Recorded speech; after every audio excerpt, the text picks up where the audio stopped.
Appreciate.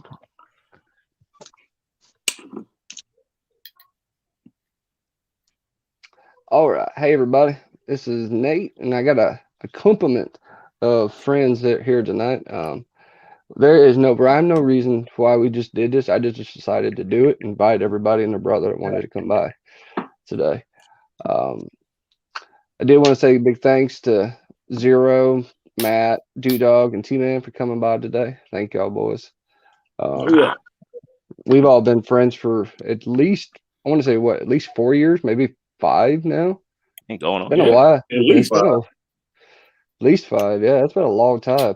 And it's kind of funny because that's kind of how our community works, though. Literally, like I was watching T-Man do his videos on Transformers before I was even in the syndicate, and then uh, after going into the syndicate, met Dog, and then through T, I met Zero and Matt and Joe and Dave from Figure Action before they were even Figure Action.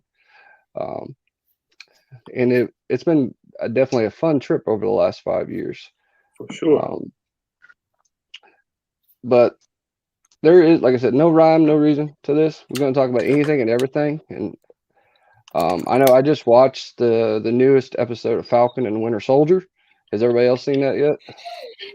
Yes, sir. I have not seen the new one, but go ahead. I'm sorry. Are we on 4? We're on 4, right? We're on 4, yeah.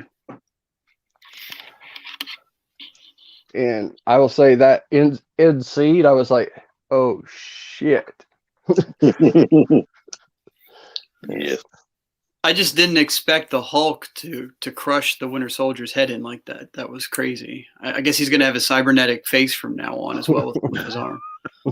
How are they going to kill Falcon and the Winter Soldier without the Winter Soldier?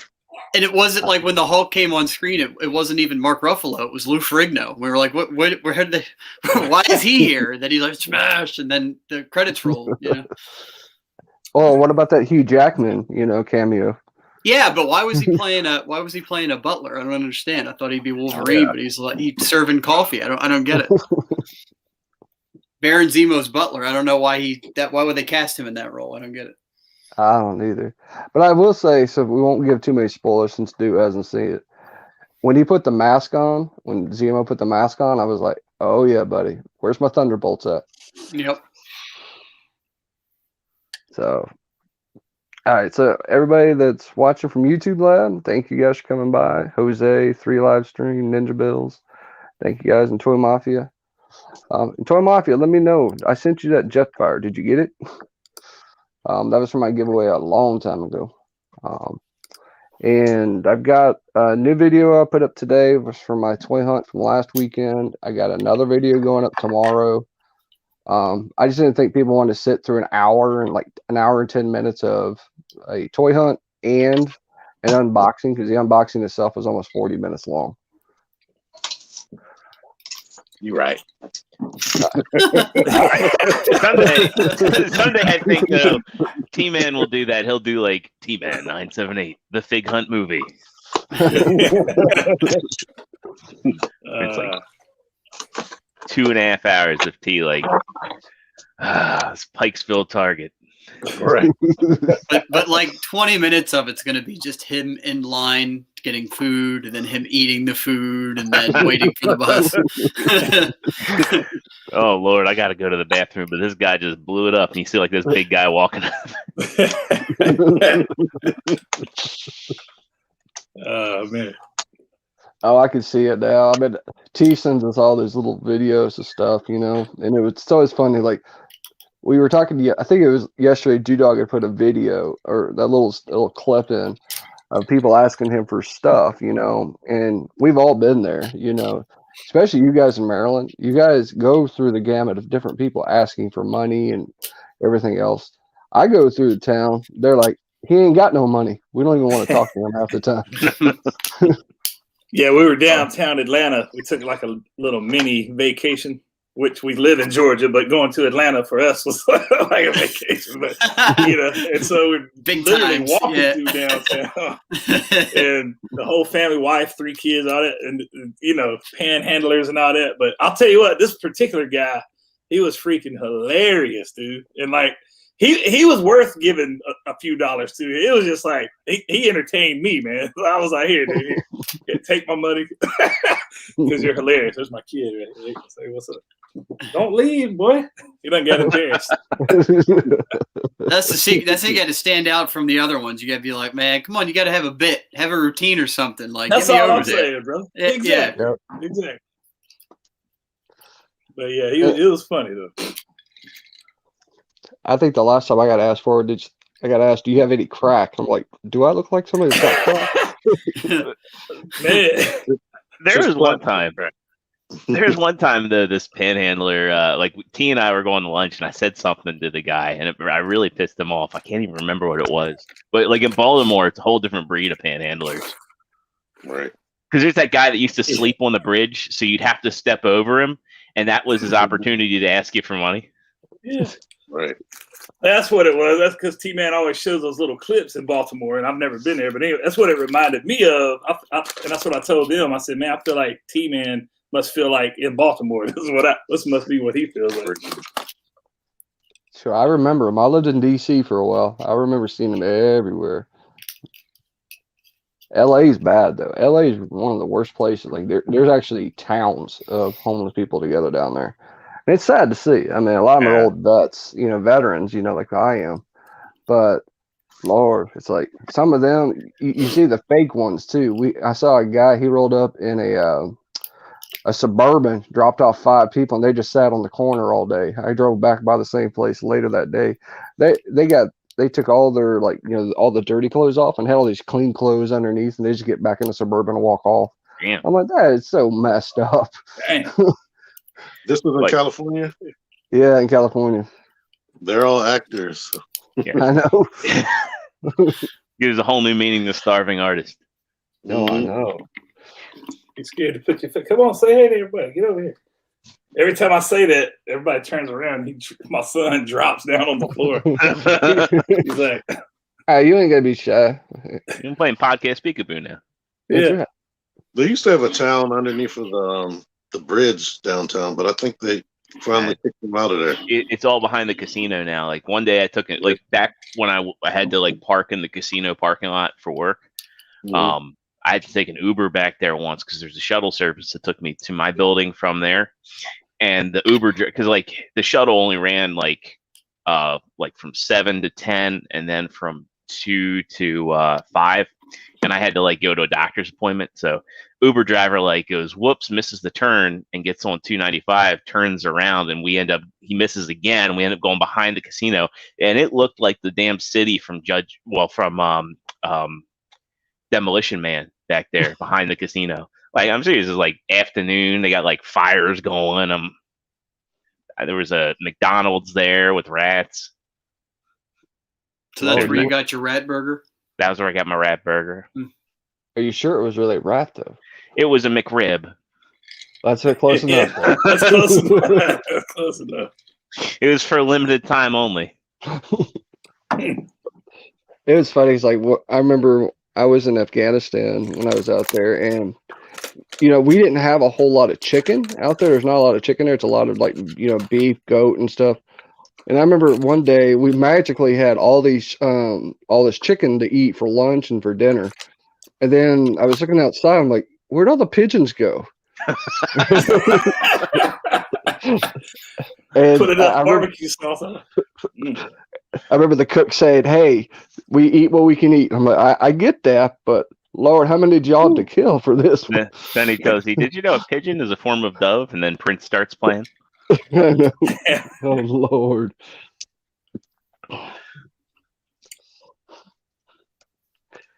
Man. Thank you, KJ. Yeah, I'm not doing nothing special tomorrow.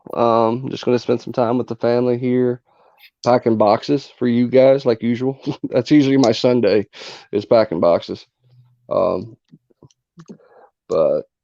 tomorrow is the actual day? Yeah, tomorrow's the actual day. So since I got everything with the family, tomorrow I ain't afternoon. saying nothing till tomorrow then. Yeah, that's how I figured. Y'all share birthdays, man. So Daniel H is in here. Daniel, you got to hit us up for that shirt. You won the shirt on Thursday, so just. Thank you, Daniel. Thank you, Chris. Yes, message 0 back. If not, I'm gonna claim your shirt.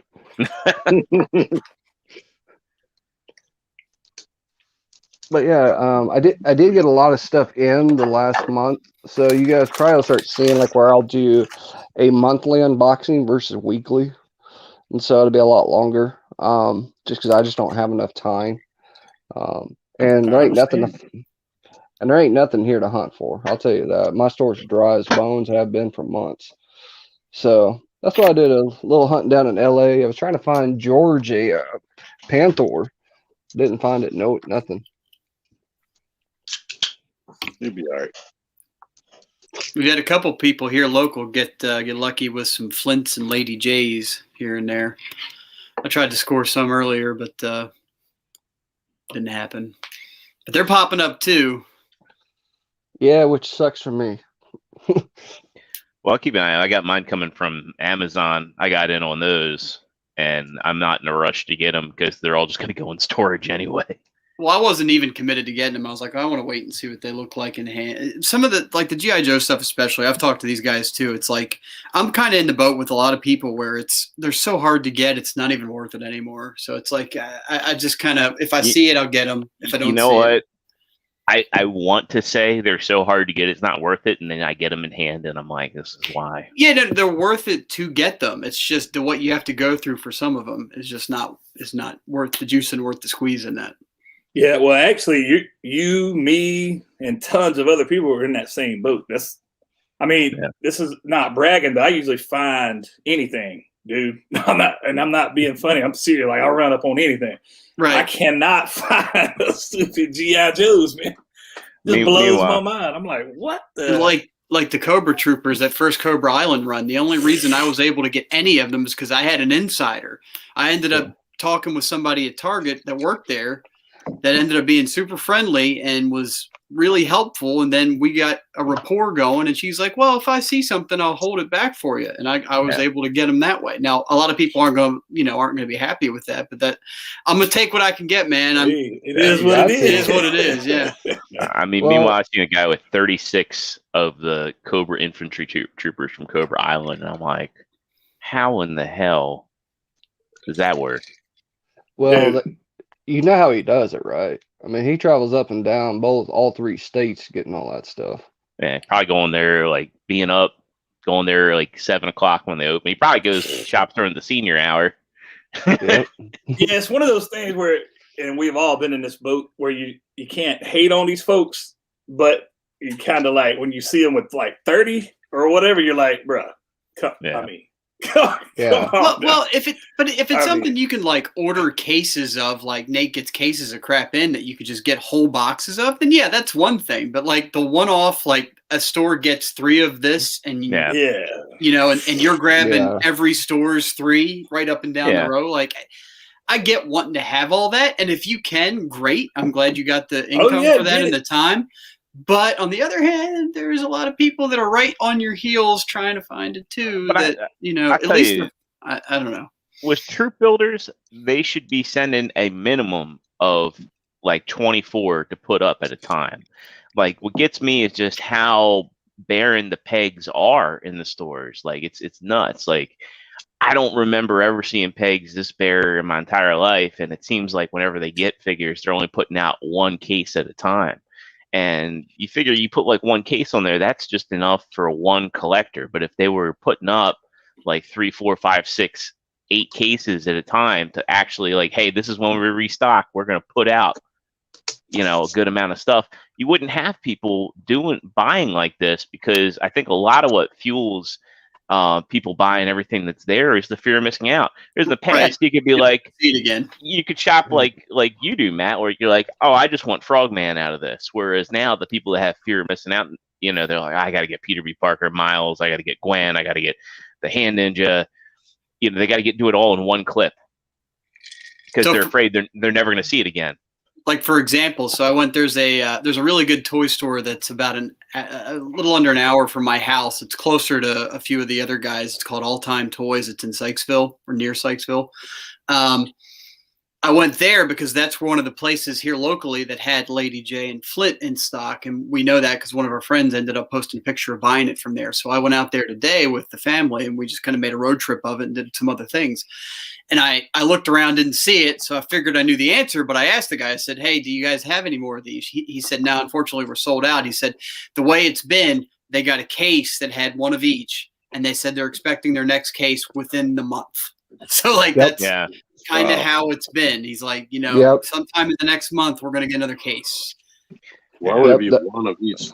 See, NECA is doing exactly what Zero said, where they send like 30 super starters somewhere.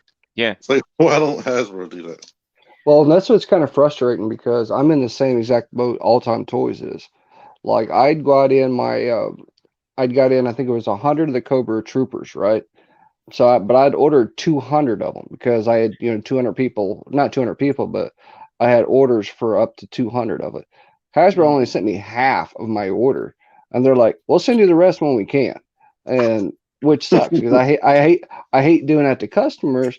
But here's the other catch-22: if I don't pay for all 200 of those up front, like when they ask me for my invoice, they're just going to cut off that other 100. So they could say, nope, you're not getting none of them. So they get to demand your money, but they don't got to give you shit for a while. Yeah, that's ridiculous. Bingo. And that's what sucks is because it's that way with G.I. Joes, with Star Wars. Like, I ordered 100 of the Camino clones troopers last year, and I ordered 100 stormtroopers from that wave.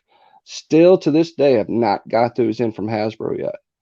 And Hasbro has said repeatedly, we will get more. We will send them to you. We will. I'm like, dude, I've paid you guys for all of this stuff. Yeah.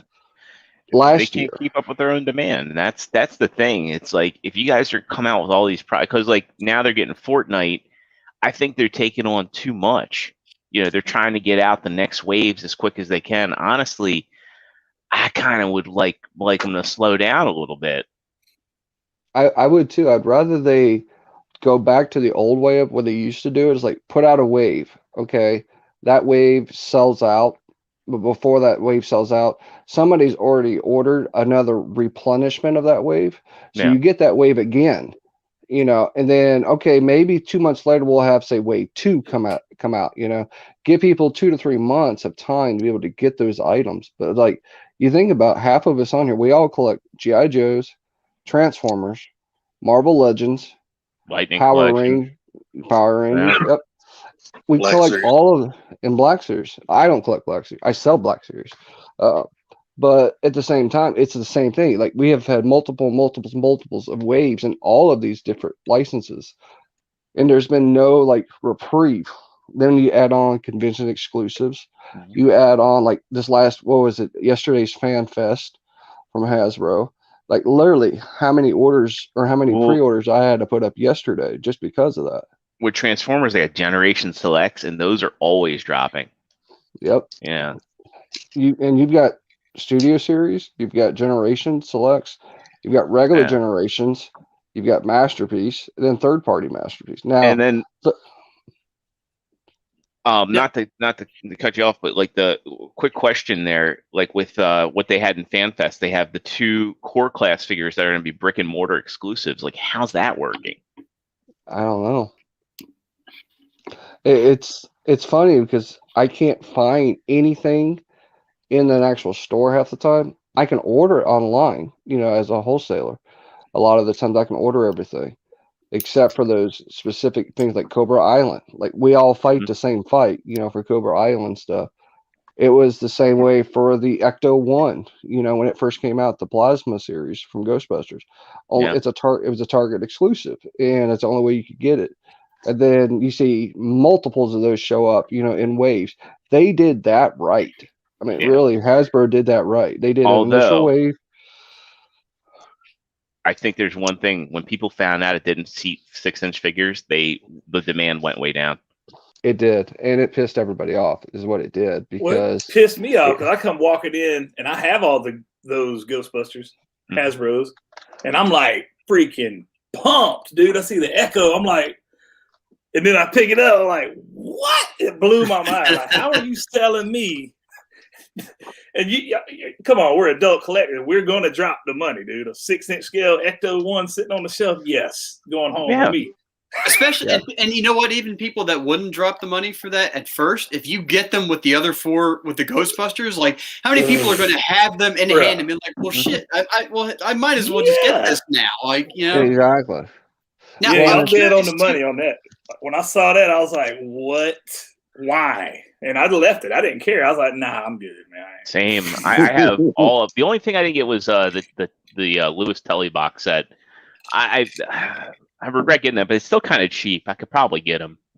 Now I do have a question too, as far as distribution. Like when you guys, I don't know what you're seeing on your end, but like when you guys were talking about the distribution of all the different waves and all the different lines that they're doing, I find the oddity right now as being this House of X line is I've seen them now repopulate like crazy. All of a sudden I'm seeing 2 or 3 full cases on shelves just this last week, just sitting there. I could get any figure I want to from that. And I'm thinking, well, here they are again. Like that was a quick turn, at least as far as I was concerned. And while, like you said, everything else is sitting empty, these things pop back in like that. Is it that, or is it they're just, because like the thing is like I don't think a lot of the Walmarts and Targets are really prioritizing restocking their toys, and I think maybe that's why that's a portion of it, because that could be a corporate thing where they're like, look, we got to make sure clothes are out, groceries are out,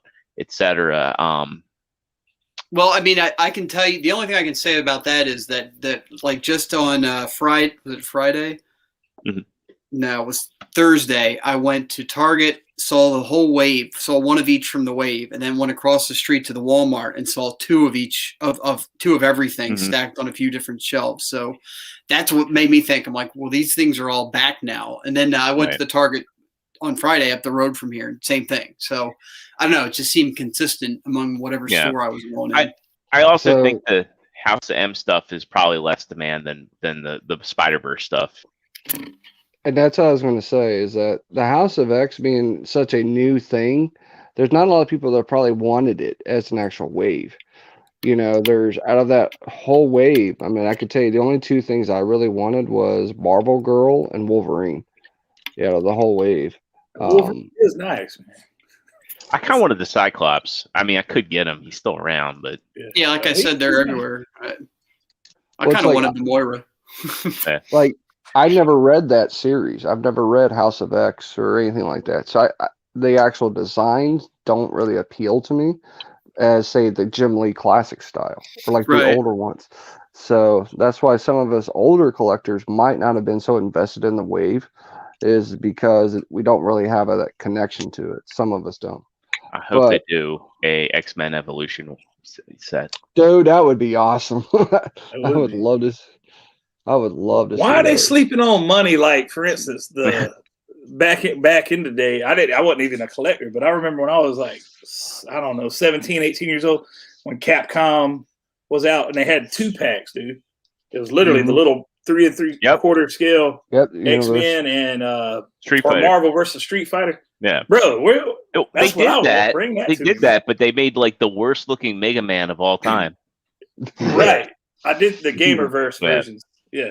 I mean, 6-inch scale is what I mean. Yeah. What I'd love to see them do is go back to that and take a page out of NECA's book and do like the video game pixel shaded style, like do the digital print, charge a premium for them. I wouldn't mind, awesome. but give me like a Hasbro made Ryu, give me a Hasbro made Chun-Li. Yeah. You know. Some of the stuff they made reminds me of that, like that Thanos, the $30 Thanos that just came out. Yeah, that's the main reason I bought that, is because it reminded me so much of the War of the Gems. The video game, yeah. I wonder what they would have to do to get the. Well, you can see they already are friends with Capcom because they did do the 3 3/4 inch. I wonder what they would have to do to be able to make 6-inch versions. I can't imagine they only be competing I mean, there are Capcom figures being done by Storm Collectibles, right? Yeah. So besides that, literally on my desk right here. So. You know what Storm Collectibles needs to do? Is some Resident Evil figures. I still want my Morrigan. Where's my Morrigan? That'd be awesome. I want Morgan, but I do have a Resident Evil figure. Was it that NECA or what? Nope, Dane Toys. Oh yeah. A current. What's the most current figure. That's 112 scale. Yeah. Was it over $100? It was $65. Oh, T-Man cries in the wind. And it's got a bunch of weapons and everything else. It's not still that price, is it? I don't know. I mean, I can ask around because that's kind of the catch. Is like Dane Toys is a little different. Dane Toys and Dawson and those kind, they're not easily available. You know, are they the ones that, that Joel and Ellie? Yes. From here on out, I'm not feeling sorry for T-Man ever again. He's got a Unicron sitting right behind him. I don't want to hear that. Give it a few months. He'll have a self-transforming Optimus behind him. I know. Exactly. All right. So tell the truth, T. Did you actually buy that? The Optimus? Yes. I pre-ordered it. I watched the video yesterday and I was like, oh, I need to have this. The force was too strong with him. He couldn't do it, man. I'm happy I did it because I'm hearing like right in the morning. It is sold out. Yes. My wife was outright begging me, trying me to get me to order it because she thinks I'd want it. But I don't know. It doesn't. I think it's cool, but it didn't appeal. It didn't appeal to me. Just come over to my new house. It did look awesome, but like I said, I'm not that deep into it at all. Not $700 deep. I was like, nah. I'll watch T-Man's video next year, and we'll be good. Well, exactly. How old boy that we had on camera? How old? 8 years old. So 8-year-old, you get some cardboard, paint it red, and you could just give him commands, and he could just walk. He can strike the pose. Exactly. See, you got to promise me something. When you get that thing, you got to do a T-Man's how-to transform, and just make it a 30-second video. yeah. Look at that. I literally told him yesterday. I was like, "It's gonna be the quickest T-Man transformation ever." Like, he did make me laugh in our chat because I posted the price and the link for it. He goes, $700 for that. That thing better transform it. Oh, I'm surprised when he saw the price, he didn't post like the orangutan on life support. Yeah. No, I knew that thing was good. When they showed prototypes years ago, I was like, I want that so bad, but I was like, I know they're going to be expensive. So Night of Ren, $1,000. Night of Ren says, for $700, that Prime should go to the fridge and get me a beverage. I mean, it's programmable. It almost can. It can almost do that. Yeah, you can have it go to the fridge, open the fridge, transform, and say something heroic. Yeah, say something heroic. Use its little arms to like put the beer and then drive to you. Exactly. Like, I am your friend. Yeah, it gives it. Yeah. My name is Optimus Prime. You are my friend. And here is your beverage. It is awesome, but man, don't drink and drive.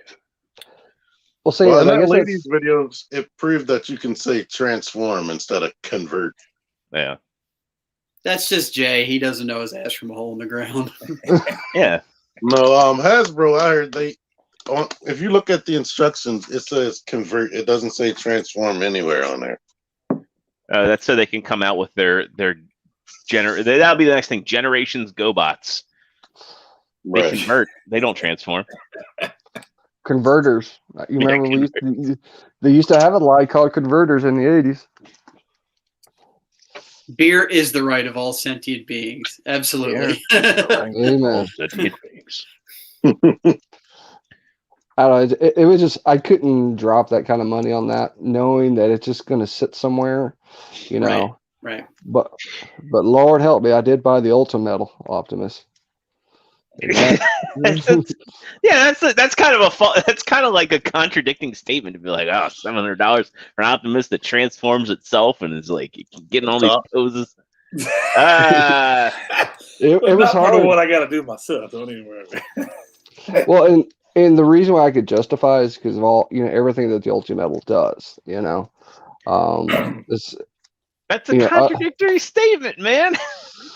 It just, to me, being able to take it apart and actually do everything with it, I was like, all right, I'm down for that, But, and the other thing too is that it actually looks like Optimus too. I mean, I don't like how the feet, on the back of the, the transformed cab of Optimus. That got to me a little bit. You know where it wasn't a deal breaker for me? The added taillights. I think if it was just pieces of plastic, I'd be like, yeah, that's kind of ugly. The fact that they put taillights in there, that's pretty salvaged it. Yeah. For me, and you could sit a beer on it. Oh, I didn't think about that. It looks so much like the Generation 1 toy evolved. Mm-hmm. Yeah, that's true. It really got me. It's like the same head as MP10 as well. So to me, it kind of looked like, I mean, T, you made the point of it being a masterpiece. You're like, this is a masterpiece. I saw this is a dream since I was a kid, to have a Transformer that was a real life Transformer that you could talk to it, it would transform. It was remote controlled, actually drove. So this is like a dream come true. I had to do it. Yeah. But the way it moves also, it's kind of like Small Soldiers. Like when Small Soldiers happened, I was like, there's no way they could ever make anything like that. And here we are. Yeah. Daniel H in the chat said they got it from Skynet. So there you go. That makes sense. Once everybody gets in hand, they'll activate the kill mode. Exactly. When I watch his ion cannon will actually start firing. His eyes turn red and turn to T-Man. I was like, there's no way in Small Soldiers. I was like, there's no way that somebody's going to be able to have that whole collection. Because I was like, in real life, even back then, I was like, those things have to be like $500. But I think they were in a movie, they were charging like $70 or something. I was like, yeah, there's no way with all they could do. Oh, yeah. Not to mention, too, this very much seems to me like the doorway into more. So this is going to be, if this sells, this is only the first step in what is going to be a whole new endeavor for Hasbro and whoever. What would be very smart is if the next one they do is a smaller one and it's Bumblebee. Oh. And yeah. I was thinking of a tank Megatron. Yeah, that's what I was thinking. You got to have a Megatron to your Optimus. And that's when everybody's going to start. See, when they start doing all these other ones, that's when all the ones that didn't buy it, they're going to start feeling non-buyer's remorse, whatever the reverse of that. It's like, man, that sucks. Well, Bumblebee would be a good choice. Well, the funny part is I can still order it as a wholesaler. I mean, it's not gone. It's not gone. It's not gone. But I tell you, if they do a Rodimus, I'm buying it. Y'all see Nathan's wheels turning already, buddy. He's like, yeah, wait a minute. I'm wholesaling. So. Nate, I got to ask you something on Hasbro Pulse, your opinion of it. I'm thinking, I've been seeing stuff going out of stock on Hasbro Pulse, and Webman is a good example of a figure that everybody saw that and was like, oh, that looks crappy. He sells out on Pulse, and it generates interest. Do you think that on Pulse they're doing some, intentional FOMO stuff? Oh yeah, that is way intentional. I can tell you 100% because there's Marvel Legends that go out of stock there, and you can still order them from everybody else and their brother. So Hasbro will do that to say, hey, let's see if we can generate interest in selling. So it's a marketing thing. And then later, right, when you get because the Hasbro Pulse premium members get that back in stock stuff, all the time. Yeah. They probably hold back. So then later you can feel like you got your money's worth your membership when all of a sudden there's this hard to find figure just suddenly drops back in stock. And you're like, oh, cool. Now I can order it because I've paid my extra $50. Well, and it's funny because I did buy my premium again this year. I did pay for it. And magically, when the Red Ninja went up, it went up for 10 minutes, from G.I. Joe. And I picked up 10 of them at that time while I was waiting on my other ones from Entertainment Earth. And to me, that was a good time to get it because I was a premium member, so it was only us that were allowed to buy it at the time. Right. But it's all a bunch of load of crap is what it is. I mean, they've got this stuff. They've got it, in their warehouses. They got all this kind of stuff. They're just being smart about it by not putting everything out on their website all at once. Well, for this one, they did say limited edition. Yeah. I'm wondering if that limited edition just means the case. Mm-hmm. Yeah, that's true. You don't know what makes it limited. Yeah. So, good example. You can go order that Optimus today from Show Z instead of Hasbro. Yes, it's $900. It's $200 more, and you have to put $100 down deposit. But here's the catch-22. Where does all this shit get made? China, Taiwan, Japan, typically. Vietnam too. In Vietnam. So they're just going to go grab it from those countries, and then sell it again. So it's not like it's going to be gone. I mean, this is a money maker. We're going to see reissues of it. It's like how T's favorite reviewer gets stuff like a month and a half ahead of everybody. Tauntaun. No, not Tauntaun. Or Prime versus Prime. Yeah. Well, hey, Tauntaun put up Galvatron today, so he did. Yeah. So it looks a lot better. I still have a hard time watching him. I mean, I always have to turn the audio off, though. You like his robot voice better? That robot voice was great. He needs to bring it back. Yeah. So the first one with his real voice was good, but then after that, let me not. I didn't say none of this stuff that I'm saying right now. You do remember we're live and it is recorded on YouTube, right? Yeah, right. I think I think the thing that got me is like when he was like, "Yes, this is better than the masterpiece," and on like everything, and like I was like half expecting him to say the Galvatron was better than the fans' toys. I was waiting for it, but glad he didn't because he would have got killed by the fans' boys. Yeah. When he said that the Kingdom Cheater was better than Masterpiece Cheater, I was like, what in the world? Get out of here. Yeah, it is kind of fun. I mean, like Prime versus Prime, you can tell he probably gets his stuff from Hasbro, right? It's just because of what he does. Tauntaun's got to be getting it from the warehouse because half the time it seems like most of them are production samples. Yeah, Prime versus Prime at least has the box. Exactly. So like, and he's actually did videos like where Hasbro sent him stuff in an actual Hasbro box. So like I believe him. Tauntaun's a dude. He's just like, hey, what did you got at the warehouse? Let me grab it. Slide it through the back. Exactly. Well, that would make sense with Prime versus Prime then. I mean, it's the greatest Transformer of all time. Is that Dino, the new one? Yeah. He is panel friendly. How's the Bumblebee? I didn't transform that, but the robot mode is aggravating already. I mean, when I first opened it, I was like, Asher, his body fell apart. Oh, he did? Is that at your house, Dudo? Yeah, my bad. My boy's over here. When I opened him, wrestling and stuff. He was instantly somehow more cute than Cliff Jumper. Probably because it's Bumblebee. Yeah. But I don't like these shin things not staying on his leg. His whole leg is just moves and it detaches while you're messing with it. And that's aggravating. That was the same way on the Cliff Jumper mold too. It was bad before then. Yeah. I'm gonna swap his head with the Jeep Bumblebee.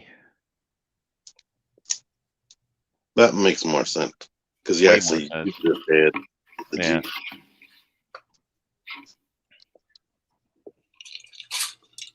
Meanwhile, I picked up this guy, and I didn't know if I'd like him or not. He's awesome. He's one of my favorite pickups here lately. You're the second guy I saw with that today. Another guy on Instagram was saying he picked it up also, and he absolutely loved it.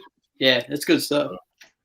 I hadn't seen it in person yet, but It's kind of crazy too because like at first glance, it looks like it's just a repaint of Blitzwing, and it's really not. It's not even close. Like, Isn't his face chrome there's painted nothing. or whatever? Yeah. But Yeah. it's a whole different transformation on it too. Yeah, they're not. They don't share anything. I mean, I they think share. If there's anything is maybe this thing right here. Yeah, the crotch flap, maybe. And these pieces here, the black pieces on, Yeah, those move, but they do nothing. Does it's it just stay? like they're just there. Does the top Yeah, stay part of plugged the in compared to transformation Blitzwing? Oh, the whole. Well, I never had an issue with Blitzwing. See, mine just flops up and down. When you move it up, when you move the arms on Blitzwing, the whole chest would move. This doesn't do that. I never had that problem on mine. Maybe I'm lucky. Oh, they changed it. Yeah. Well, again, the transformation's different. It's not even close to the same. Yeah. The arm is straight attached to this red part Yeah. instead of. And it is a tight connection on here. Like you really got to pull to get that piece out. Pull this. You can almost hear a ratchet or something from my point of view. I know. I just got that core class Megatron in last night. That damn thing's tight, like tight on all the joints, which isn't. Just trying to get it transformed in. I ripped them off the pegs 3 times today. Damn. Nate's transforming with rage.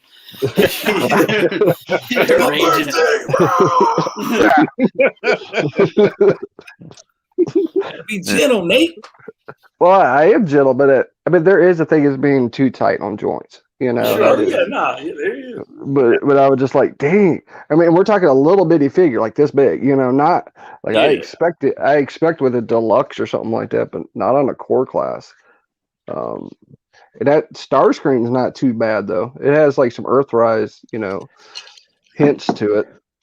I love the transformation on it. I mean, it's like it's so cool how the chest comes apart, and everything. It's actually kind of like I think it's like probably the same level of engineering as most deluxe class figures, to be honest. Especially with the wings and the whole chest pops apart and you gotta turn it around. Like I was sitting there for like half an hour trying to figure it out because I don't read instructions half the time. I'm like, how does this open? So I just forced it and like, oh, okay, that pops out and this turns around. But they're all going to look great with that arc. Oh yeah, I'm calling it now. Like having like a display of them around it, and I don't know if y'all saw on the artwork, but the Nemesis is shown too. Yeah, I wonder if we're actually going to get a Nemesis as the next Titan.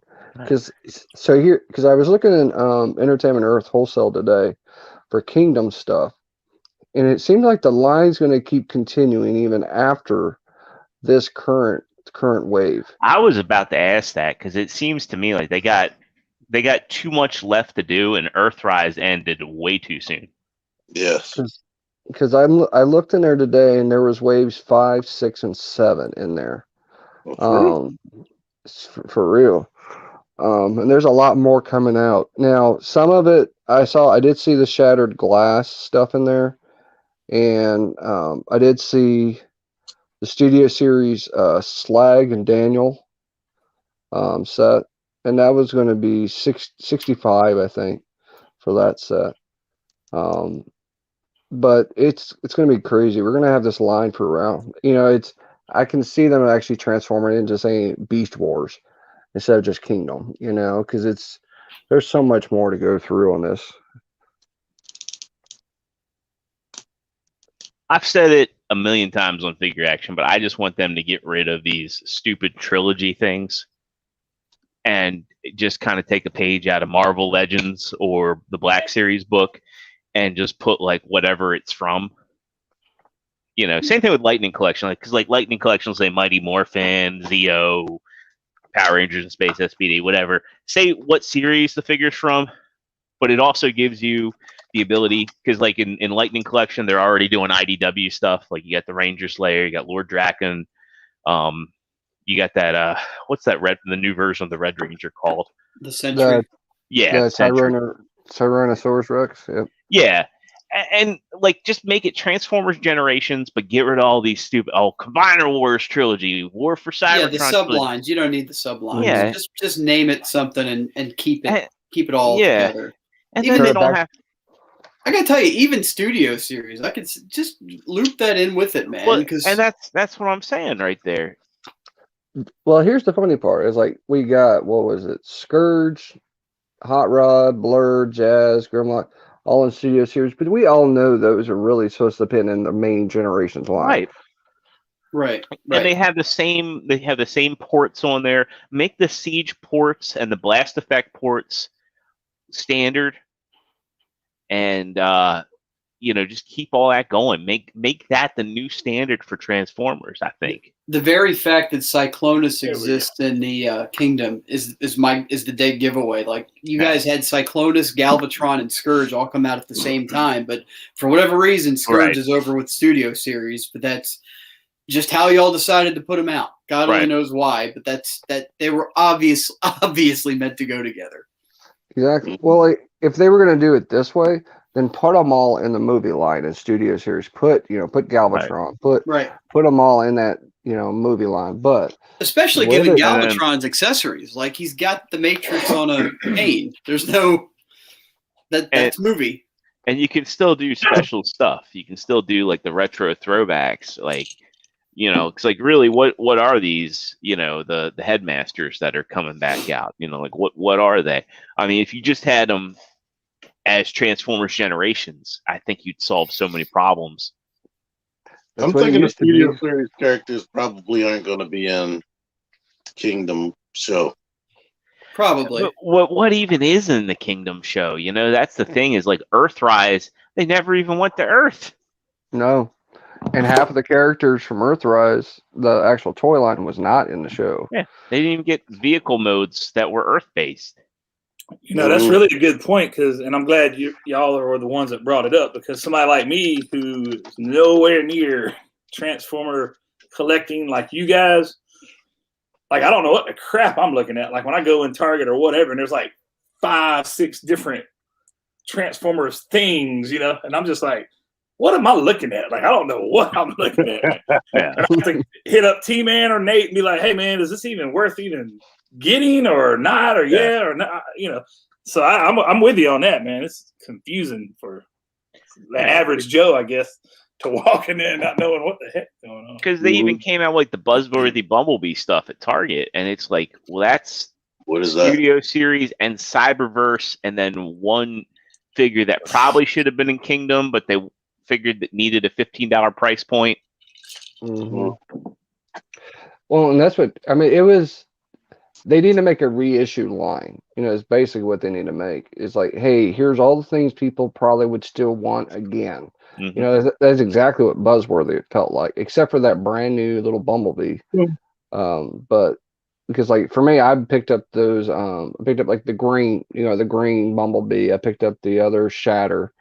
Because I needed that one. But those kind of reissue lines is probably what they should keep doing, but just call it like the reissue line. Do you need a reissue line if you just have it called Transformers Generations, and then you could do like what they did with Thanos, where they took that Thanos and they came out with the King Thanos head, extra hands, and it's boom, it shows up on its own SKU at Target, Yeah. Well, remember how they used to do it? They had Generations, then we had Generations Hunt for the Decepticons, which was the movies, Yeah. And then we had Reveal the Shield, which was a subline within Generations. Just do something like that. Just make it like, hey, this is Generation movies, Generations, normal, or something like that. Yeah. I just kind of wish they would do away with the sublines and then have the collector and older kid line. And then have whatever they want their mainstream line, the kid appeal to be running separate to that, like they do with the Marvel stuff. Like whenever they have a Marvel movie out, they have their 5 POA and their Titan. I wish they do away with Titan Heroes, because every kid I see that gets them thinks that they're trash. I've seen kids holding it by the leg and hitting things with it. Yeah. There's nothing, they can't do nothing, because kids are smarter than we were as kids. They know how to do stuff. Hell, my kids all 4 of them can play on a tablet today. When I was a kid, I probably couldn't do that. I don't know. When I was a kid, man, I was in like computer bio. I was like in DOS loading up Doom. Well, yeah, but I'm talking to like my kids are, remember my ages of my kids, 8, 5, 4, and 2. So my 4-year-old's playing, Minecraft on the tablet. But I was 1993. I was 8. See? And I wanted to play Doom so bad, I figured out how to load up command line prompts in DOS to load Doom.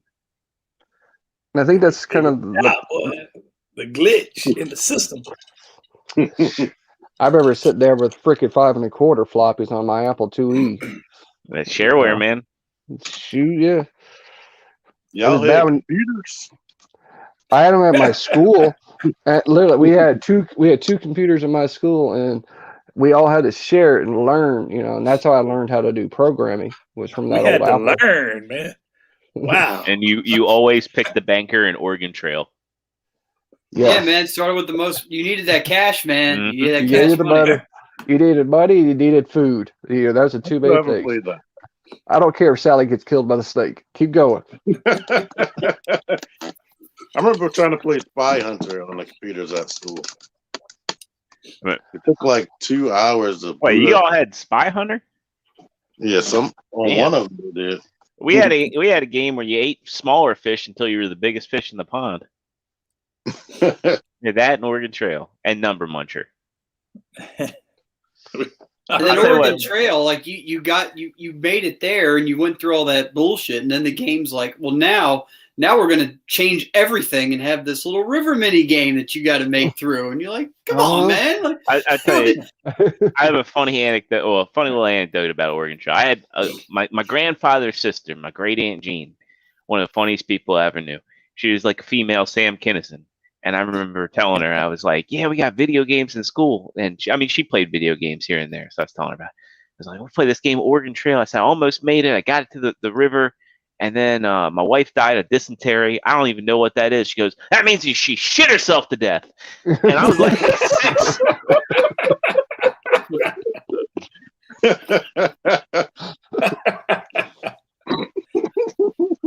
That's what that means. Yeah. that there's some hard truths, Ain't no way around. I remember Belly laughing. And then her telling me, like, you better not shit yourself to death. And then the next time you're on the toilet, you're like, oh, am I going too much? Worrying. Oh man, Yeah, it was like one of those things. It's not stopping. It's like one of those things I didn't really worry about until I realized I was lactose intolerant. And we had one night at Pizza Hut. I was like, oh no, I'm gonna die just like I'm gonna die just like an Oregon Trail. You go out, great aunt. Do you have a cork? What do you need a cork for? Don't worry about it. Falls over in Chuck E. Cheese bathroom. He's gone. You got a little gravy on your nose there. You're asking for that at Chuck E. Cheese. Yeah, right. Boy. Yeah. You filling up that ball pit, boy. Yeah. Well, You know a real fact about Chuck E. Cheese? You know what the E in Chuck E. Cheese stands for? Entertainment. His name is Charles Entertainment Cheese. All right. You know, there was a rumor that got proven to be false because how sometimes the pizza slices won't match. That they recycle pizza slices from other pizzas. No, but I'll tell you, a very good friend of mine, he worked at Chuck E. Cheese. His first job out of high school was Chuck E. Cheese. And he told me that like the pepperoni, they don't like toss the pepperoni when it gets old. They flip it and then they add more pepperoni to it. So you don't know how old that pepperoni is. Wow. Man. That's why it tastes like cardboard. Yeah. And another funny thing was he told me like in his job orientation, he's like, apparently if you stay at Chuck E. Cheese for 25 years, they reward you with a 25-inch TV. Wow. Man. Probably a CRT too. At the time it was. That's living the sweet life right there. Yeah. I'm telling you, boy. Big baller. Real. Whopping $10 an hour? Yeah, I don't think so. All right, hey, you worked at Chuck E. Cheese for 25 years. Here's your Pan 25. CVO TV. So when do you actually graduate to become the rat itself, like in the costume? Oh, they do that as needed. And he said, like, you know what the worst part about being Chuck E. Cheese is that, like, when he was in the costume, kids used to run out and give him hugs, and they'd hug him, and they'd go, bam, and they'd headbutt him right in the nuts. So it's like, you're in this costume, you're trying to, you're like, kids go, oh, Chucky, and then you're going, and they're like, oh, Chucky, we love you, as you're like seething in pain, trying not to vomit in this costume. It's already hot, it smells like mildew, and you've just been headbutted in the nuts. Trying not to kick the kid at Chuck E. Cheese. Yeah, exactly. Oh, no. That's like, I've heard some horror stories of like people that dress up as characters in Disney in the parks, and like some of the time too, like you'll have a female worker there, cast member, playing a male character in the costume, but they'll have kids and adults get up and get awful grabby with them, not realizing, and then like they have other people to come over and help. But I've read all these horror stories of like oh yeah, like little Sammy's dad came over and gave me a real big hug, and I'm like, yeah, I don't. You can't exactly like explain yourself right then and there with the kids around, so you gotta see. Make most of us, I guess, was probably raised with Showbiz Pizza, so it was the Showbiz, yeah, pizza place. One of my favorite things about Showbiz Pizza is the Rich Evans photo. Y'all watch Red Letter Media? Yep. Oh yeah. So yeah, the Dick the birthday boy picture. Well, now somebody bought it. Y'all probably, I don't know if you've seen this, but somewhere on the YouTube land or whatever, where somebody bought the animatronics from the old Showbiz and put modern like hip hop with it. So they're like, all the guys are moving and doing like Drake. That's like putting Motley Crue tape in your Teddy Ruxpin. Exactly. Yeah. That's pretty much exactly right. I'm gonna look that up. So everybody, man, you got to look that up, dude. It's hilarious. So I just added in Carl. Carl, say hi to the guys. What's going on, everybody? Hey, how's it going, man? Carl. Hi, Carl. Yeah, I'm not the lamb or whatever, the llama that eats people. I'm just a regular. Yeah, or Fat Carl or Carl from The Walking Dead. Carl. Enough of that stuff. Oh, what about the Carl that went, Steve? Oh, Jesus. Yeah. Get out of my house, Steve. I'm so glad there's so much shit I miss living overseas than like what you guys were talking about. Like, I have no clue what most of the stuff you're talking about is. I'm like, yeah, we didn't get that in England. I had to deal with enough stupid stuff. Like I have Teddy Ruxpin with Slayers. That's interesting. Just 24 hours of Are You Being Served over and over again. We didn't have The Simpsons. We had Bob and Margaret. A lot of Red Dwarf. Not American shows like made it over. We got stuck with Friends, which I thought was probably one of the worst American soap operas ever. But that's just man. All right, brother. I'm blunt. I'm sorry. This is the way I am. This is what you're gonna have to learn with me. I think I say it like I see it. Friends was your only. Now, what about Seinfeld? That actually did play, and I thought. I mean, that was. I would say like every other episode was good, just because sometimes it'd be so far fetched. I think my favorite episode was the parrot with the key. That was probably my favorite episode. That kind of just was. It made no sense whatsoever, but it was like comedic genius. My favorite is the Technicolor Dreamcoat episode. Dude, yeah, but the other thing I had to deal with was everything was like if you didn't like Doctor Who, you were pretty much banished from life. We got a lot of shows from other countries, like Australia was pretty big. And then and then it was what holiday was it? It was like a random holiday where it would just be nothing but Monty Python from like 5 o'clock in the morning until like the next day, and you'd either be watching The Life of Brian, Fawlty Towers itself, The Meaning of Life Part 1. It sounds like they just lean into the stereotypes. They're just like, yes, that's all we do. It's just Doctor Who and Monty Python the whole time. Like, well, that's what I grew up. I mean, but that's what I grew up with. It was a lot different. Like I talked with Simmons because he grew up overseas, and like my first, we were talking about like anime a while back, and for me, so we were like, it's not really fancy in England. Like if you didn't have satellite TV, which would be like the equivalent of like Dish out here, you had, so for the for at least 12 years that I lived in England, we had 4 channels, and they're not very original. It's BBC One, BBC Two, ITV, and Channel 4.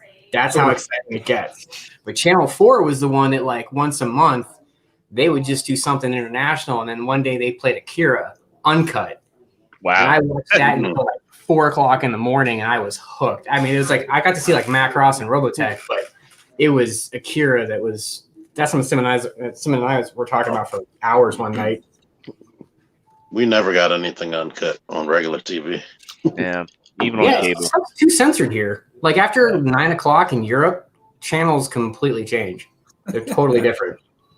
I will say, Sci-Fi Channel, when they used to show anime, they showed the bulk of Akira. That cut actually wasn't that egregious. Well, if people just can't handle when what's his face suddenly turns into like that bobbling goo, I was like, come on, there was far worse stuff that happened, like with the dream sequence with the teddy bears growing fangs and claws. I'm sitting there being like, but to me, like I miss anime actually looking like that, like new age anime. I can't stand too much because it's too much CG. Yeah. And I think that's a big difference too, is like living in all the different places. Like I grew up with Macross. I didn't grow up with Robotech. They didn't really grow up with Transformers till later, so with those and Gundam and things and different stuff like that. I mean, Transformers was in the later 80s for me. But that's the catch-22 is like, I watched Dragon Ball uncut, the original Dragon Ball, not even Z, just the original. And then when I saw it over here, I'm like, what the hell happened? It was bad because it was so cut up, edited, and censored. It was bad. I mean, even Pokemon got censored here. I mean, come on. Right. Really, man. Yeah. There's it's censored here. Stuff. I mean, there are episodes that didn't even get aired here. I mean, there are some of them that get banned because, like, kids who have epilepsy. Like, there was apparently one infamous Pokemon episode that basically sent a bunch of children to the hospital on a Saturday morning. Yeah, it was the one with Porygon. I still remember that. I didn't grow up liking Pokemon either. I was watching my friends play Warhammer when everybody else was collecting cards because I thought the Warhammer art was way better than Pokemon cards. See, I was playing the Game Boy game. Me too. They had the episode where James had fake breasts, but he was actually grabbing them. That was what. Yeah, that's got 10. That one didn't even make it, right? That was the one that got cut completely. Yeah, but we all know anime and fan service, so just stopping there. Well, and that's the thing is like everything I watch anime wise is pretty much from the 80s or 90s and some 2000 stuff. The only thing new I've watched probably has been Evangelion, the new movies that they've been doing. Oh, the 1.0, 2.0, and 3.0? Yeah, I've been watching those. And then I watched... because it took 8 years to come out. Yes, and it finally came out. And I have a copy coming to me as we speak, finally. Well, the guy who created Evangelion, like, he went through death threats and a whole bunch of mental issues just with the way people treated him when that first came out. I mean, that's not something. That's a hard pill to swallow. I mean, it's probably worse for the guy that does Berserk. Oh yeah, I hate that new version. I cannot stand that drawing. I was talking about the manga, but well, I mean, the manga. I mean, I read the manga, then I watched the first series, and I watched that new Netflix one. And to me, I always liked the original series better. And maybe it's because of its line drawing. I mean, when you talk about line drawing versus CGI, it's like the only recent one CGI I've actually watched was Demon Slayer and Dr. Stone, and those I got through those, and it wasn't like it was used so much. It was like mostly just drawing, so it wasn't bad. Attack on Titan is another one that's been pretty decent. But there's like thousands now. Like if you go look on Crunchyroll, there's like thousands of different new titles. And it's like I can't keep up with all the new stuff. A lot of it's on repeat too. Like somebody gets dropped in a new world after getting killed or whatever. Like Rise of the Shield Hero. You've got I reincarnated as a slime. There's another one where the girl pops up as being a villain. It's just kind of like overkill and it gets kind of boring. So it's like finding something that's original. Because back in the day, like it's the same thing like with horror movies. I can almost predict what's going to happen. You can almost predict in any movie what the next line is going to be, just because nothing feels original anymore. It's all very formulaic. Yeah, it just gets boring, and we already know who's going to die first. But what was that? There was a movie that kind of felt that was more original than the rest. What was it? It was Was it Cabin in the Woods? Yeah. That one was like. But that got shelved for like 4 years before it even came out, because that was really the first movie Chris Hemsworth even did. Right. But and love it or hate it, it was still very original. I felt like, and I'm not the biggest horror movie buff, but I watched that. I'm like, wow, I've never seen anything like this before. This is crazy. Because I had no idea halfway through, I'm like, I have no idea what we're doing here. Like, I'm just along for the ride. My favorite part of that movie is at the end when all the monsters get out. You know, Yeah. And then that little prequel where you see all the boxes with all of them in it, and it's like, holy crap! Just imagine like if all of that really got out at once, and that's exactly what happens. Yeah. I think the thing is people are afraid to take risks. I think Sure. there are original movies. It's just that they don't get the advertisements. They don't get the space. Like, anybody else see the movie Crawl? Yep, I've got it. I just bought it. Have you watched it? I have not watched it yet. But Okay, I want you to watch it, because it's sure on the surface it seems like it's Jaws, but it's not. I mean, like, it's sure it's a movie with a gator that or gators that are like on it, but it's like a really tense, edge of your seat, like horror movie, and there's a lot of body horror. Well, there's a good deal of body horror in it, without going into the spoilers. But it's just like there are original ideas. It's just I think that the mainstream does not promote them. They don't. Yeah, the mainstream ain't gonna promote it. Like Splinter, that movie. Oh yeah, we were talking about Splinter. Remember? Yeah. The last time we hung out till like 4 a.m. talking about everything. But like Splinter, like that's a movie that the mainstream did not promote, and it does so much original stuff. It's just you really got to go out of your way to find the stuff. And to me, it's kind of almost gone back full circle to where we were in the early 2000s, when you have to go to Suncoast Video and like talk to people about the movies that nobody ever seen. Well, it's like Shudder. Shudder's my favorite thing to watch because of all the new stuff that's out there. Host, I'd highly recommend anybody to watch Host. It's only an hour long. And it's literally about people on a webcam and trying to go through the motions of a possession. So it's literally one of those few movies that I was like, holy crap, because it's a new idea. It's something that's never been done before like this, and it's all based upon COVID. Literally, it's all these people are together because of COVID, and they're talking over a live stream. It just kind of hit home. It was like, hey, we don't have a lot of new stuff, and then I go watch Shudder, and there's a lot of new stuff out there we might not have known. That's why I watch a lot of horror reviews, channels now, because I want to find new horror movies to watch, and new things to do.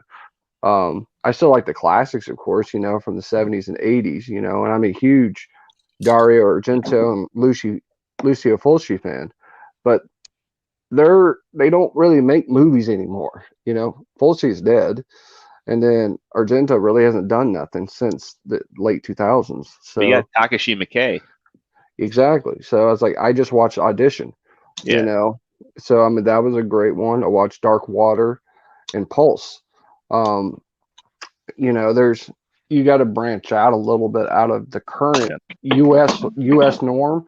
And I've learned that is like, go watch the stuff from Italy, go watch the stuff from Japan, and then come back to the US and, with a different set of eyes, I guess, on it. Like I've done that with some of the older horror movies, it's like, I look at them like, okay, after watching a Giallo movie, I'll go watch an American slasher movie, and it's like, I can see hints of things where things are connected, but different, and it makes more sense as I'm watching it. Good Lord. He's holding his baby. Wait, let me see if he'll fit on the Richard Simmons body. Yeah, that'd be hilarious. We can find out in real time. I know. Oh Lord. I saw the Oh, Richard Richard Simmons Simmons. NECA and I left it on the shelf. I was like, You shouldn't have. Good man. I know. Shouldn't have. I know. I agree. But I see that Bob Ross NECA sitting at Target all the time. There's like 4 boxes of him just sitting there. well, I did grab him, but I did get one of him. I couldn't leave Bob Ross. Well, I've got my Storm Collectibles Mortal Kombat shelf, and I've got Bob Ross on the same shelf, like painting them, fighting, Anyway, but whatever. That's pretty cool. Yeah, Yeah, I just spend all my time hunting for Simmons. Like he'll just probably get like 1,000 pictures a week of me being like, "Do you need this? Do you need this? Do you need this?" And then like, later he'll be like, "I need this, and this." I'm like, "Damn it! I just left." Oh, yeah.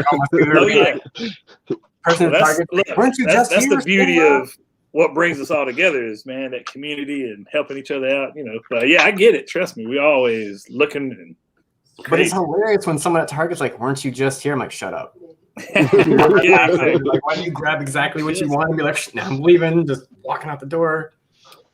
It was All right. funny That's 'cause- when you come in there with a bunch of action figures and the person at the register is like, "Oh, that's for your kids." I'm like, nope. yeah, Bye. no.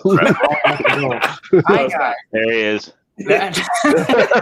Oh yeah, there we go. It does not stay on very well.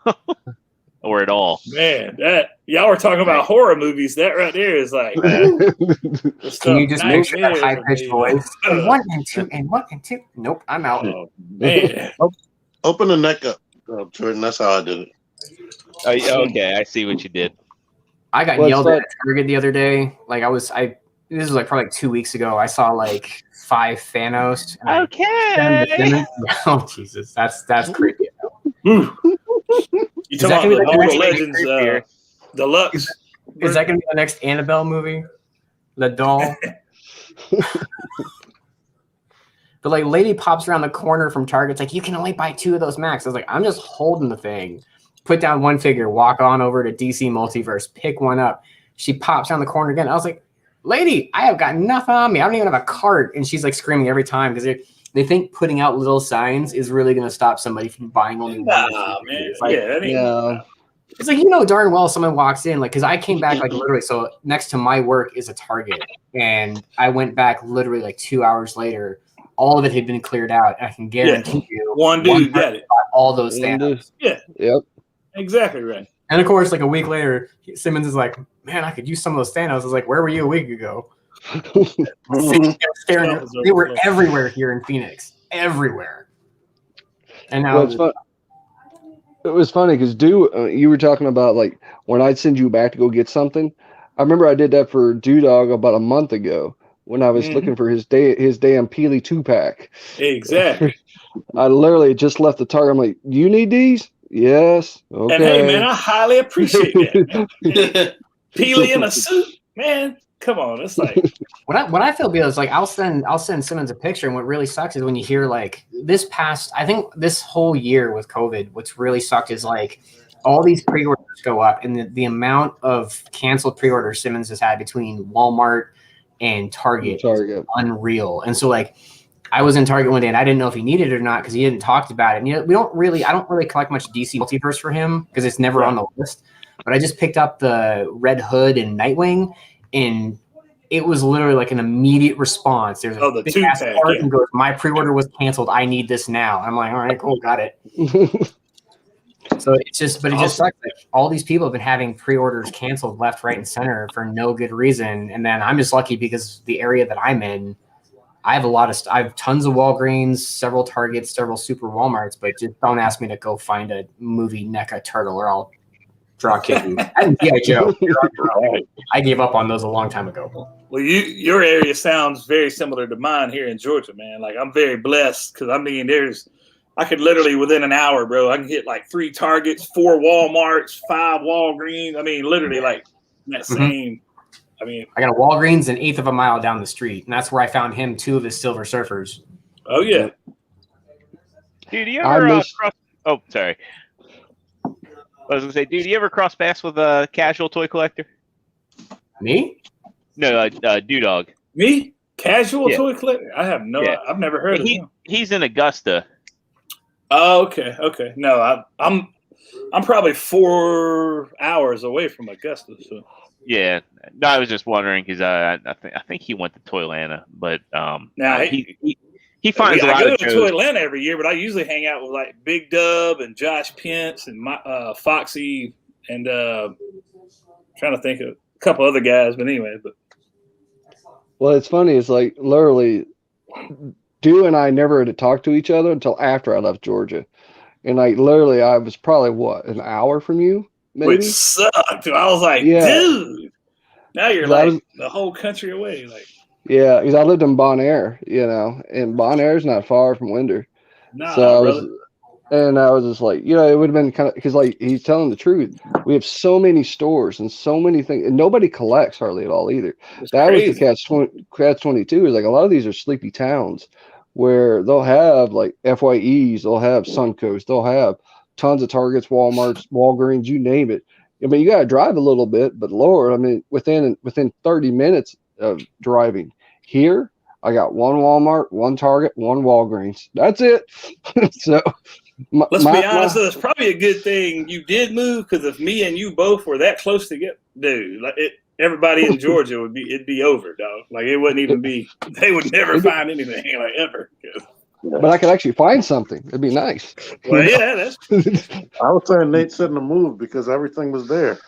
Yeah, I had to move, but I mean, it was great down there, but it's the honey hole here. But when it comes to those freaking GI Joes, yeah, I don't even know what to tell you. I can Nobody's got that one. I can tell you straight up here, they are scalped by people who work for Target. Straight up. Has to be, dude. Here too. I mean, really, because I'm a plumber, so I'm literally out everywhere. Any time of day. And I'm like, bro, there ain't no way you getting it. And this ain't bragging, by the way. I'm trying to say this humbly. You ain't getting it before me. Like I'm out in the, sun comes up, doors open. Like the only way you getting it is like you just said, like somebody in there is keeping the case back or something, man. Like, so I found Simmons. It was part of wave one. There was two of them. Because I'm visually impaired. My vision's not super great, so I don't drive around. I ride on a scooter, but like. I wasn't paying attention, and one of them, it was before Viper, but there was like two of them for classifieds, and I just sent the pictures, be like, do you want two of these? He's like, no, those are two different figures. I was like, wait, what? So I looked at the numbers, that was easier. And literally, like, what was nice, the guy who was doing the toy section walked to the back to actually get me the second figure, but they would only give me like one of each, and I know he wanted more for army building. Yeah, like, dude, the people were just super rude, being like, I want one. Where's mine? I was sitting there like, dude, I don't know what the hell you're talking about. Get away from me. It's like 6 feet. Get away. Yeah. Hey, dude, I've had people here. I did a video, and it, of course, not going to get into all this. I'm a pretty controversial dude, but I had this guy in Walmart, grown man now, reach over my face, like in front of my face. And he was all up in my I was like, brother, like I literally had to step back and say, dude, like, do you have a problem? Like literally he wanted that Marvel Legend so bad. Like he just wanted to just reach in front of another grown man's face.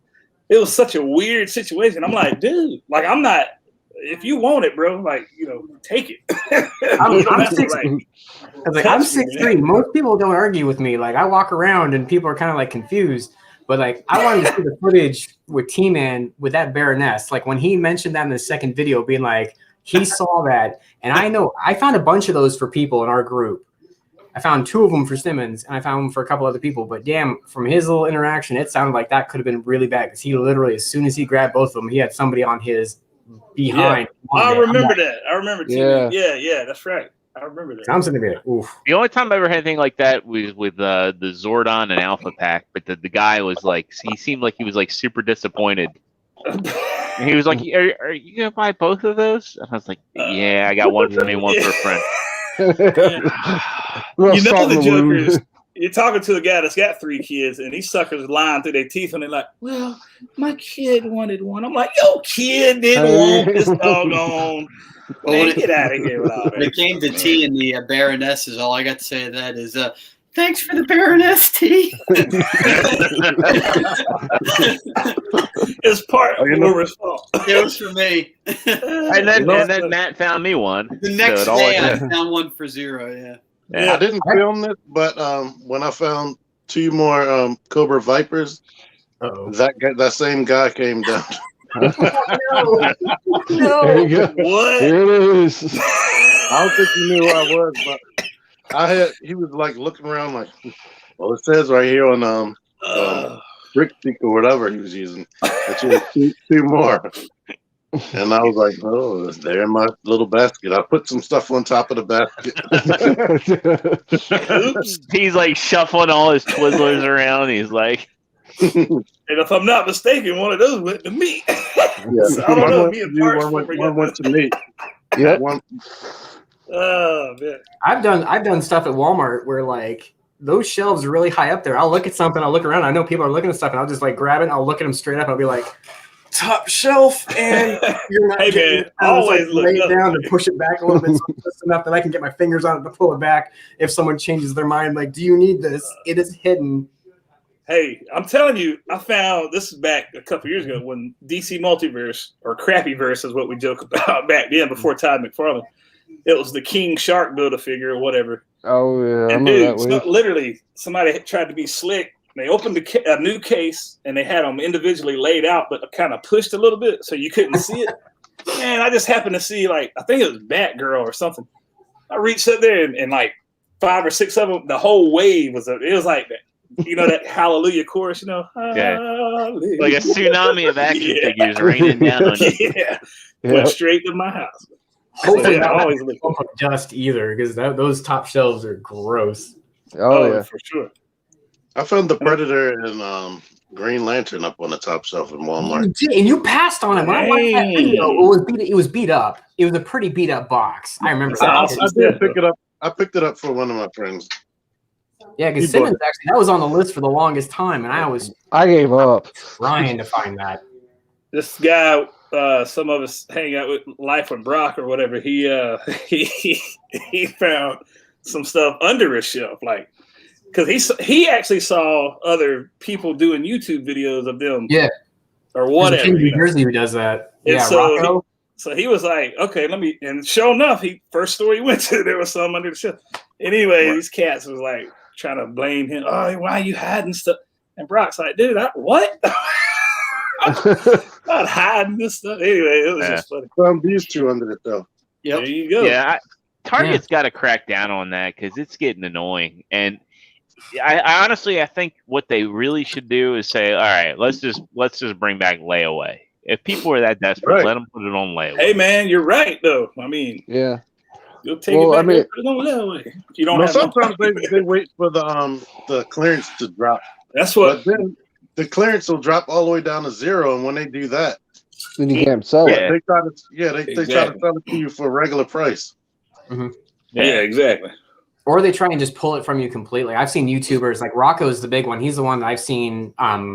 Normally at Targets, he'll pull them up. He'll find stuff like $1,299. But as soon as it says 0, 9 times out of 10, Target's just pulling it back, and I don't even know what they're going to do with it. But it goes back to the Hasbro, whoever the maker is, and then they send it to TJ Maxx or Ross afterwards. Okay, that's how they hit them. I have never found anything good at those stores. Everybody keeps telling me. I have a couple times, but I have. Well, I've seen War for Cybertron Starscream. I was dude, like, it's super random, and it ain't like you ain't just gonna walk up in there every time. But Springer or like the movie Masterpiece. Like I didn't see any of those. Now that Ollie's here in Georgia, I don't know if y'all have Ollie's, but we don't. Them suckers. I remember Nathan. He had I can't remember this. I'm gonna have to explain it to y'all. It's a huge Transformer, dude. It's like a man, what was that big one, man? I always had Trypticon. Oh, they call it Trypticon. Yeah, Trypticon. I found that at Ross. It was like 50 of them things for like $25.99. Yeah, they were giving it away. Yeah, that's exactly what it is. Yep, I remember I found so many of those that I bought like 5 of them. Dude, I was like, dude, this thing is what? Right, it was $60 to ship. Yeah, it just. I mean, it was $25, but it would have been like T-Man said. This sucker. It was think about it. It was originally $169.99. Like I remember I got Fort Max off Amazon. I think he dropped to like $80. I picked him up. He's still sitting in the box. Trypticon sitting in the box. I got him for $60. I got Predaking like for some crazy stupid, I think it was like Black Friday. He was like $149.99, and suddenly he was like, I just started watching this ticker of him just dropping in price in a day. That's and crazy. I got him for like $75 or $80, turned around and flipped him on OfferUp for like $190. I was just like, okay, cool. Yeah. Hey, he's the worst one of all the Titan class, in my opinion. Yeah. Trypticon? No. I think Predaking is the worst. Predaking. Well, sorry. Wait. Menace. Wait, you're not. Like, we're going like Combiner Wars because that's what he falls under. I'm thinking like Menasor. No, I'm talking about Titan class. Titan class. Titan class. 18 inches and above. Mm-hmm. Yeah. Shooky I didn't get to play with it. Trypticon, I think, is very good. To be honest, I'm just waiting on King Toys Predaking. I don't care.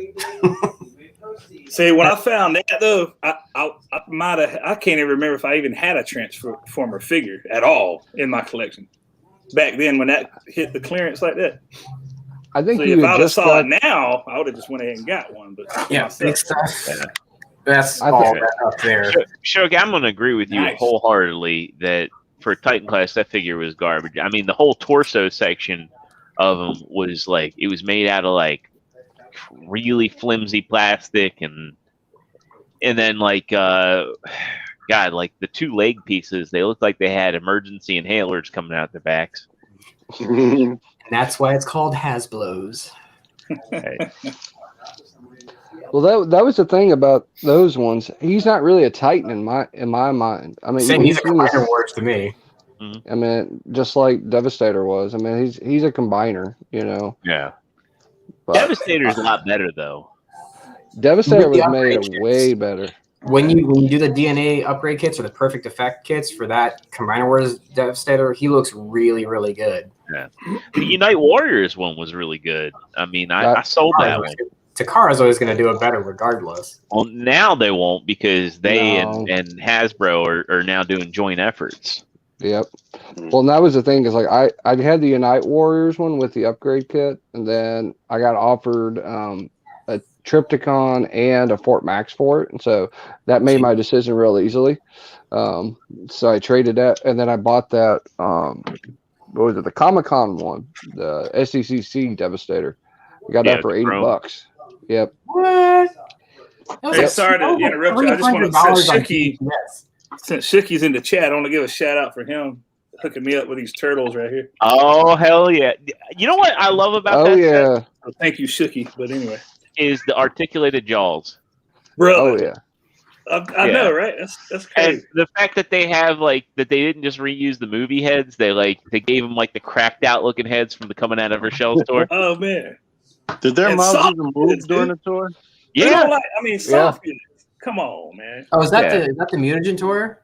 Yep. Yeah. Yeah, I got a box. I have that box sitting downstairs. And another thing, on there is that the one string on Leo's base is accurate to the tour. I didn't know that. Okay. Yeah. Awesome. Yeah, Shoki, he found mine for me too, the original one. That's right. Now that's another thing. A good little topic to bring up real quick. When I say we all, many of us kind of start helping each other out. Like this is a perfect example with Nathan. I had him looking for those turtles for me.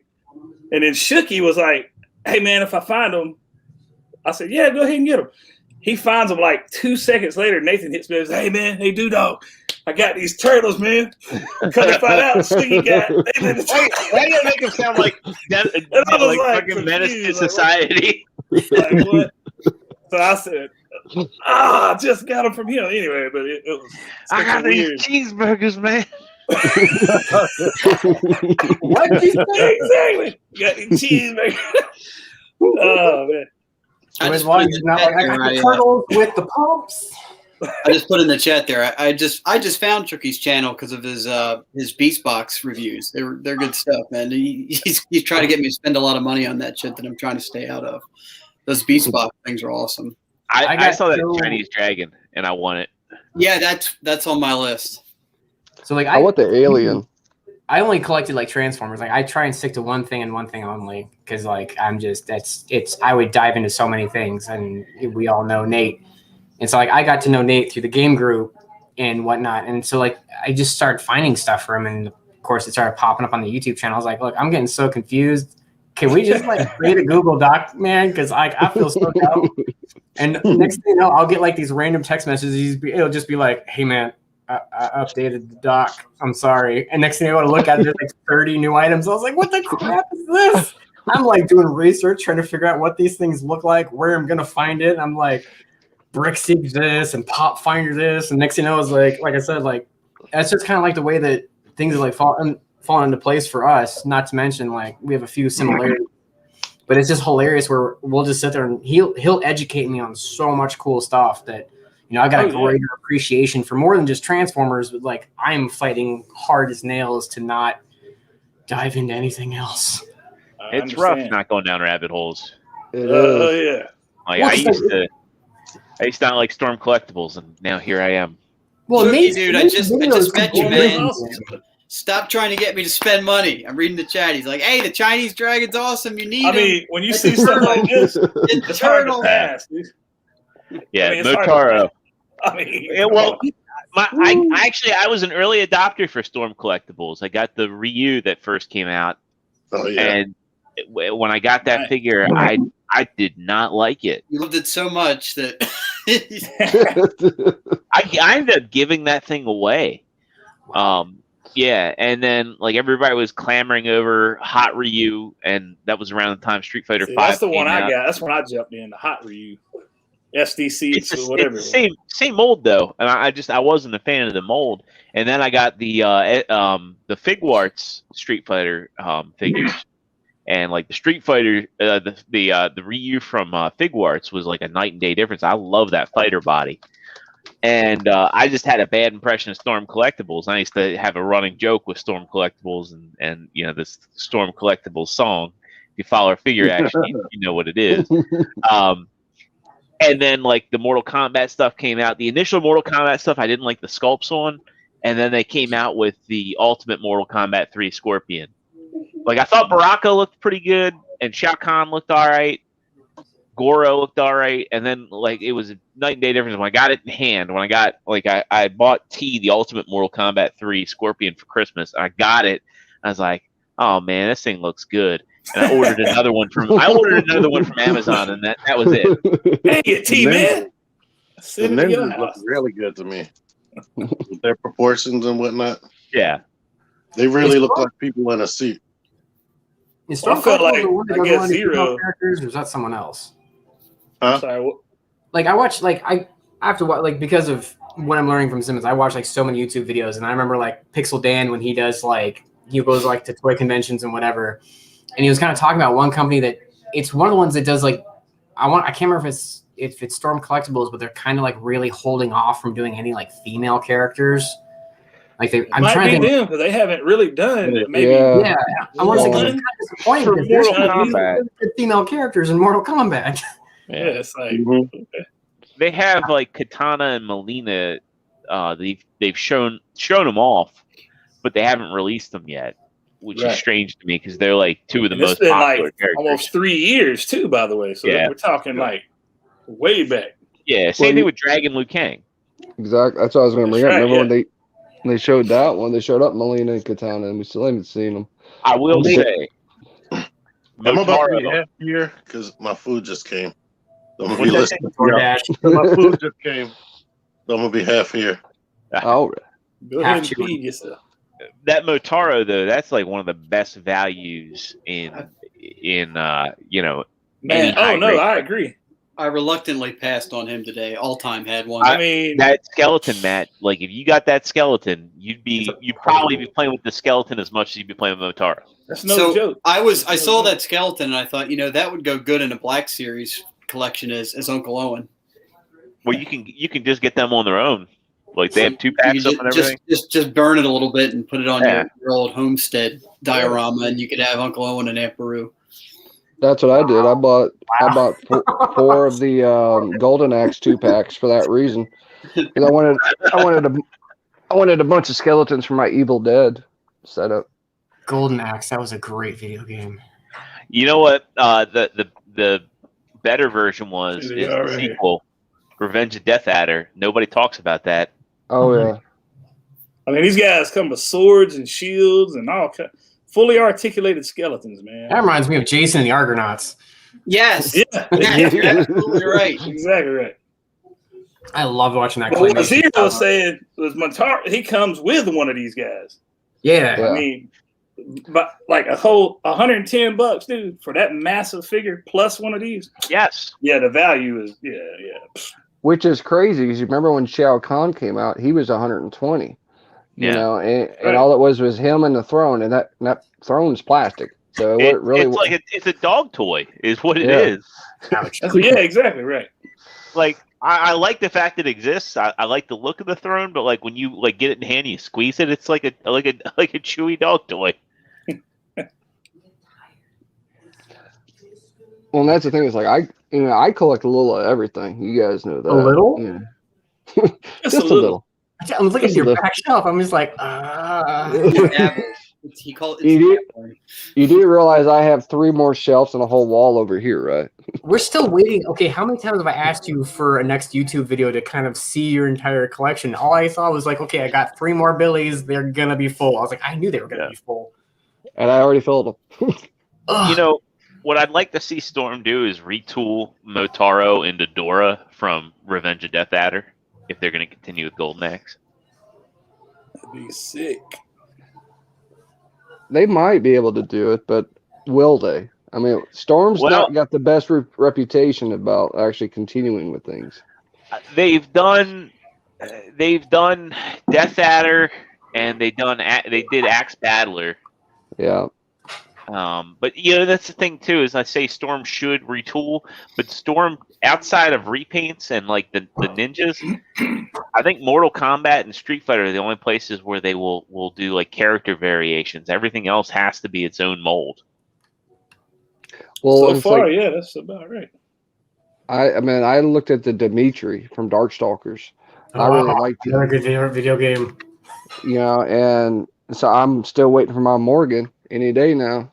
You know, I do, because I need to have that to go on my horror shelf with all my other bad girls. I saw the amazing review stuff. But the amazing reviewed Jin Kazama, and like that's one I think I need. All right, gentlemen, I'm gonna duck out of here. All right, Matt. Thanks for coming by, brother. Thank you, Matt. Nice talking to y'all. Yes, sir. Bye, man. Wait down there. Bye.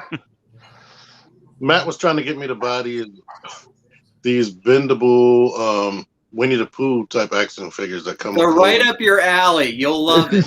I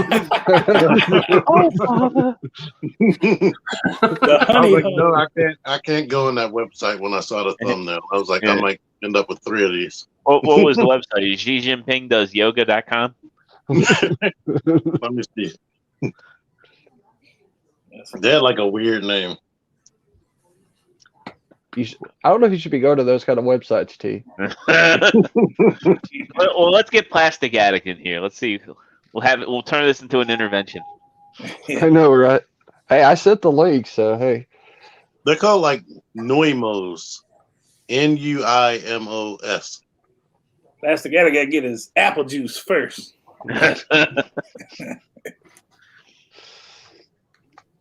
Yeah, I mean that's the catch-22 with a lot of this stuff, is that there's so much now to collect. Yeah. I mean, literally, that's kind of the problem. Is like it is. I mean, it is. Like I used to be just like Carl. I only did Transformers and Macross, and that was it, and some Gundam stuff here and there. But even those blew up. Those blew up now. There's so many different lines and so many different things. Like Shoki was talking, about the 52 toy stuff, and then the New Age. And it's like you can't keep up with everything anymore. No, but it's a choice. Like it is.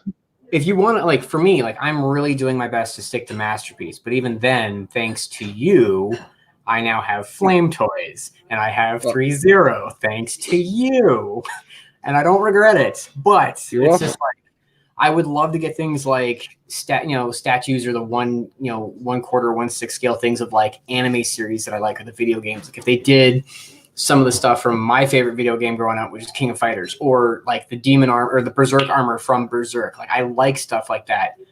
But can we break the news that they've done that? I already know. Trust me, I've seen it. Believe me, I've seen it. But it's just like it's the choice is there, and I'm like, I'm just got married like a year and a bit ago, and I'm gonna keep that. Yeah. So I'm holding out till like I get done with grad school, and then I'll get my space. Oh, you show up with the Storm Terry Bogart. You say, "Till death do us part." Dude. Exactly. Fatal Fury and King of Fighters, man. That was my high school days. Like during £1, and I would play King of Fighters 96 for my entire life. King of Fighters, awesome. I really wanted the Samurai Showdown stuff. Like that's so hard. That video game is I love that game, dude. Yeah. So hard. I haven't bought any of the figures though. Depends on who you're playing. Yeah. But I know Amaru is good. I mean, I'll tell you, I have it, and it's phenomenal. Hanzo was another good one to play with. But like for me, it's like I thought, just from like a visual perspective, I thought King of Fighters was far faster, far more fluid than Street Fighter at the time. And I always thought it was a better video game. But like, what did you think of Capcom versus SNK? Capcom versus that was good. Marvel versus Capcom was another crazy one too. Well, no, I was saying they did Capcom versus SNK. Yeah, and so like if I'm kind of curious as far as fluidity goes. I mean, match those two up. Well, fellas, I'm about to head out. I appreciate y'all hanging out or letting me hang out. And then Nate, happy birthday, brother.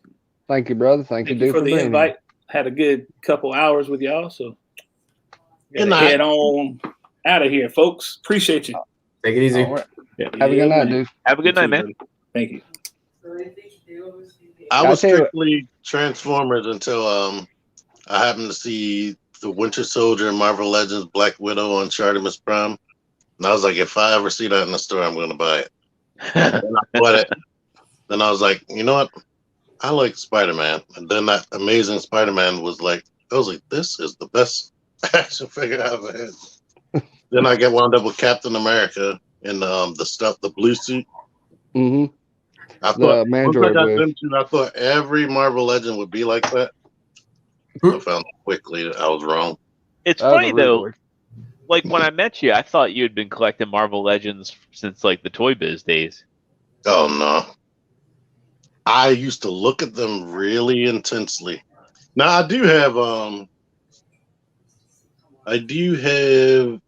the Invisible Woman from the Fantastic Four movies. Like, they were Toy Biz. Yeah. And I had that 18-inch Spider-Man. Oh, the old Icon one. I remember that one. Yeah. See, I've been sold and regretted, Nate. Like the many things that you've had. Is that one of those things that you had sold and regretted? I never bought a lot of those big ones that Toy Biz had, other than I collected all the X-Men stuff from Toy Biz, and then I built all the Fantastic Four. Like I still have Apocalypse, Galactus, and I still have the old Lady Deathstrike.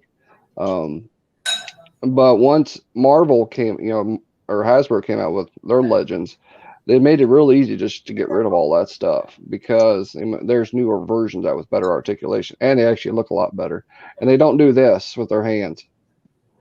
That crap used to drive me crazy. I'm like, you can't hold nothing, you can't do nothing. You just smack. The Hasbro guys making fun of that.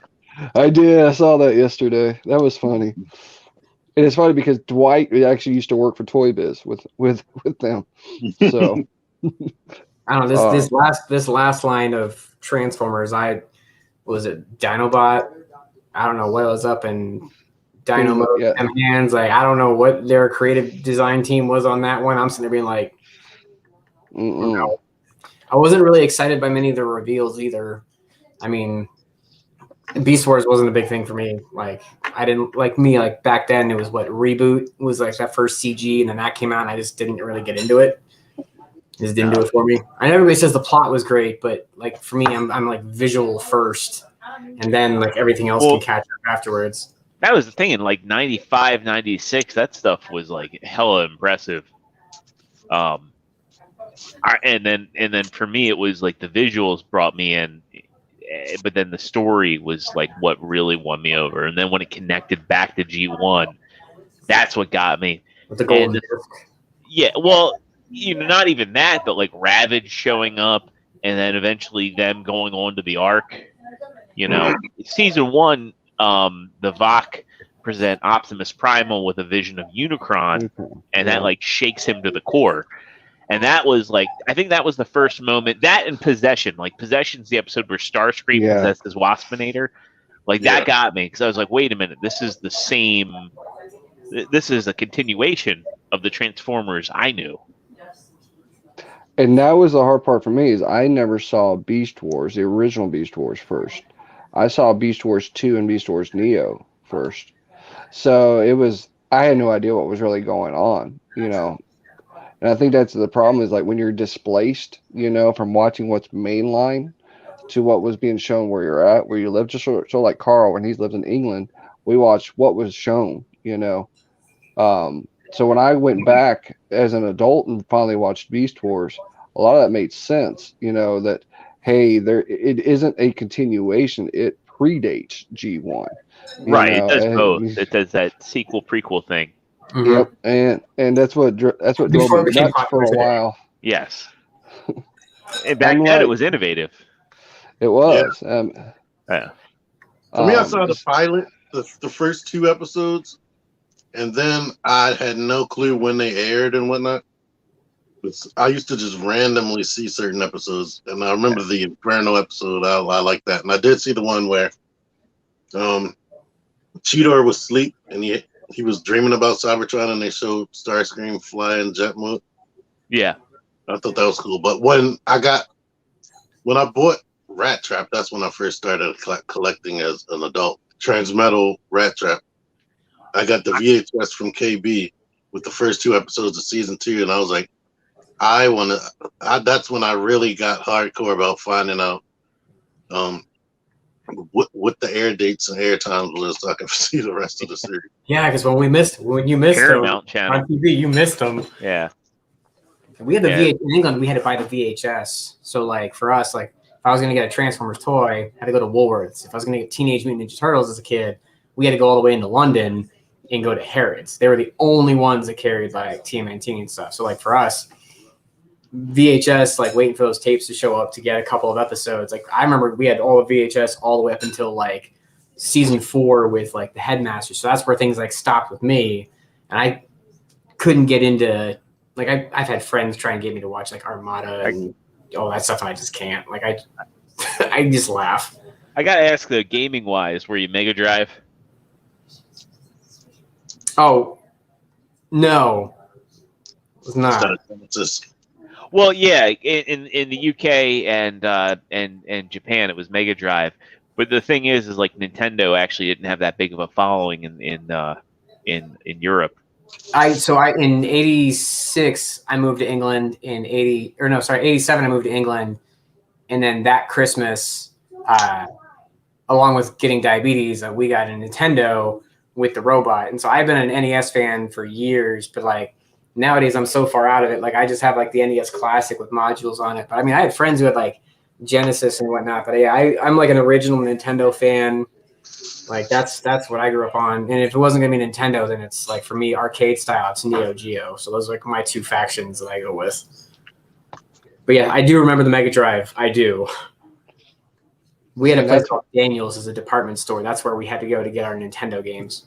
Yeah, because in the '80s though, they didn't have Nintendo as the forefront, as the front runner. It was the ZX Spectrum was like the most popular console in the UK. Yeah. Well, it's like for me, I mean, mine was the Famicom. When it was out. Which is the original Nintendo. Yeah, we didn't have the NES. So all the cartridges. I'm looking at. I never forget. I'm looking at a Famicom cartridge, and I'm like, "This is an NES cartridge." I'm like, "Why does this not fit up and down. They're like, oh, okay. That The makes sense. Famicom did more. It had a microphone on one of the controllers. It had two built-in That controllers would've been too. cool. Yeah, but the thing was they were built-in controllers, but the cables are like 3 feet long. Exactly. But with the Famicom, you could take a 3.5-inch floppy drive, go down to a shop, and change out games. Yep. America, for some awkward reason, because they're just so good at wanting to do everything different, was like, we're going to do these more expensive cartridges that don't Piracy. work. Like that's the thing is the PC gaming. PC gaming is still, and like, look, I have a PC that can play games, but PC gaming has always taken a back seat because of piracy. And you look at like, even when Doom was got a lot of people to hop on PC gaming, copy and floppy disks, it proved things right, for console manufacturers. Well, and that was the thing with the Famicom too, is it had the floppy drive, so you could play card-ass games with it too. Right. So, Well, it didn't have it built in. You had to get the Famicom disk system. Yep, Yeah, but it was $20 back then. I mean, it was one of those things. Yeah. Everybody got one for a reason, because it was like everybody wanted to play the card games as much as they wanted to play the regular console games. Yeah. And then the Super Nintendo or Super Famicom had Satellaview, which was one of the coolest things that nobody talks about. It had internet. Yep. Yeah, it had internet, and you could actually get like special broadcasts of games. There was a version of Link to the Past that only happened through Satellaview, and it actually had a narrator come in and explain what was going on. That's awesome. Remember they had the Genesis channel? Yeah, Yep. Sega Channel was pretty cool. The Sega Channel is basically like what Xbox Games Pass is today. Well, it's My like cousin never had that. but when PlayStation 3 came out, I didn't buy one initially. I bought the PSX from Japan. You mean Which two? maybe it was 2. I had the PSX, and Yeah, it was a silver one. It was a silver one, but it was an actual DVR, is what it was. Yep. And it was the best thing since sliced bread, because I could record and do everything I wanted to do. It was hooked to my TV, one station, all in one. Before streaming got big, like it is now. I mean, I love that thing, but Lord, that thing was heavy. It was 15 pounds. Yeah. And it was like this wide, and like I was like, Lord, what am I You're gonna do with explaining the this? PS5 right now. I am playing the PS5 now. I think the PS5 is 15, 16 pounds, and it's huge. Yeah. It is. Meanwhile, like the Xbox Series X is not that bad by comparison. Last game console I owned was a PS2 Slim. Wow. So what do you do now? Just classics and PC? Classics. I got the Neo Geo Mini Arcade, and then like I'm waiting because I'm one of those losers. I'm Mac based when it comes to my computer. I'm waiting for them as soon as Blizzard made that announcement that they were redoing Diablo 2, which to me is one of the greatest RPGs ever. So far, they've only released it on PC, and I would be glad to download that again if they release it on Mac, because that is something I could get lost in for hundreds of hours. I guess that brings up a good question. We were talking about PC versus Mac, some stuff. I've always wondered that. Why does Mac not get the gaming side of it as much as PC? I can answer that. It's because they don't have they're not direct. You don't have like DirectX. That's the big portion of it. Now things today are a little bit more simplified. You have engines like Unity. You can easily run in Mac OS. But when you have a graphics card and different chipsets, you need to have them. You need to have the compatibility there, and that's the thing is like Macs.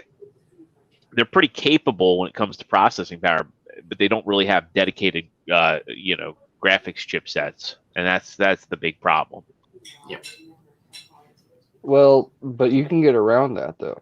So VMware, you could run a vSphere with a virtual PC on a Mac. Yeah, but if you're So- doing that, then you're just running Windows on a Mac, and you're using whatever Well- GPU is on that virtual machine. Exactly, but you know as well as I do, you can set that virtual PC to do anything. So I mean that's an Yeah. option for you, Carl, if you want to play it now. Yeah, like Is that you- Shadow. I don't need anything more to take me away from grad school. They start in a month and a half, so I'll be like, Oh, I'm like, trust me, I am trying to be the most reserved person ever. Like, trust me, it's definitely tempting Yeah. because I got Diablo 3, but that to me was just like really disappointing for Because what I expected out of it. Nate, I'll tell you, I had a VM. I was doing it. I had a Shadow VM that I was using with my Oculus Quest because I just wasn't in a position to buy a new PC at the time. Well, I was, but I wasn't making it my priority. And now I have a PC that's VR ready. And I really wanted to play Half-Life Alyx. I'm a big Half-Life fan. Didn't you And get Xbox Game Pass on anything though? I have that, but like there's no VR content on Games Pass, and then on Games Pass it's not streaming. It's like Games Pass on PC uses your actually uses your hardware. So like there's Project xCloud, which is streaming, and that's a completely different thing. Like so there's three tiers to Games Pass Ultimate. You have Games Pass, and that's just on your Xbox system. If you have Games Pass Ultimate, that's Xbox, PC, and cloud. And then even there, it's only on Android because for whatever reason, Apple feels like cloud gaming is a threat to the Apple Arcade, so they disallow that to run on iOS devices. Which Not to mention Apple wants any in-game purchase they want to. correct. they want So- tax. So was So- Half-Life? So what was the precursor? Was it Half-Life or was it Counter-Strike? Half-Life. Half-Life was the first one. I don't remember. It was Yeah, Counter-Strike was originally a mod, and then Valve embraced it, and it became an official product. The same thing with Team Fortress was the same way. Like Yep. Team Fortress was actually a Quake mod, and then they brought it into Half-Life, and Valve was like, "Wow, this is great." So Team Fortress 2, they made an official product. 'cause I remember my freshman year in college at VCU in Richmond. This is 2001. That's what most people were playing on my floor. If it wasn't Street Fighter or Final Fantasy X, it was Counter-Strike. And my Yeah, buddy I was was- a big anime nerd, so his gun was the Trigon's Desert Eagle. Yeah. That big ass pistol he had in that anime. When I was in high school, I was playing a lot of Counter-Strike. I remember in my one graphic design class, they were like, "Hey man, you have Half-Life, right?" I was like, "Yeah." And you play Counter-Strike because I was playing Rainbow Six Rogue Spear, and I loved that game. I played that. That was like one of the games that actually worked over AOL. Yeah, I can hear the connection now. yeah. Well, that's the thing people don't realize is like AOL is so compartmentalized that like I mean, yeah, you can play. There are a lot of games you can play over dial-up, but AOL is so compartmentalized. There were a lot of games that wouldn't work through it. But Rogue Sure. Spear was one of them. I remember working for AOL. I was a dude that used to sell people the discs. Oh shit! I'm like, do you need another coaster? We have a free coaster. It's only going to cost you $19.95 a month, sir. I didn't even think that you had to sell those discs. I thought that was just like anytime you went to like Ames. When it first started, we were selling those because that was the Yeah. only way to get a modem connection to the internet. Remember when AOL started? Yeah, That and Netscape. And Netscape. Yep. Oh yeah, we had I like remember- 50 of those discs. Shit. I remember we used I to. remember seeing that end in the corner and just watching like this shooting star go across the screen, just sitting there waiting, using the LimeWire, Napster, whatever. It takes 6 days to download a song you thought you were gonna like, and it ends up being something else. oh yeah. Or it's like two songs just melded together. 2K a second. Yep. Oh my jeez! Just thinking about now, just like being introduced. So I remember being introduced to like the internet. I was probably in 6th or 7th grade. So this would have been around 95-ish. And I remember like getting my first Hotmail account and it taking like 10 minutes to load the page. And I thought that was fast. And now I'm sitting here looking at my phone. If it doesn't take half a second, I'm like, why is this crap why is it being backed up? Why isn't it already loaded yet? No, I'm just sitting there like, oh. Yeah, we got America Online in like 95. And I just remember talking to somebody in a chat room in California and thinking like it was the craziest thing. And wondering why someone's asking you ASL all the time. Well, that was before that. Like 94, 95, it was like you didn't even have that. It was just everybody was it was a weird landscape because everybody was just kind of like appreciative of being connected. Yeah. You know, nobody took it for granted, and it was just like, hey, I'm in Maryland. Oh, I'm in California. Oh, that's cool. You know, there was nothing like shady about it. That stuff really, I really, the internet started to become like kind of a darker place around like 98 when people started pushing buttons. Oh man, it was innocent back then. You couldn't do nothing. Yeah, it was very innocent. You know, it was. And it was only the big companies that actually had like the revenue to like put you know CNN or whoever like the major companies were in your area to put something on the internet. Like people laugh at me when I was like, I was using the internet before Google, before Amazon, before YouTube. I mean, the way we got our videos were like, what do we use? Ill Will Press and E-Bombs World and stuff like that.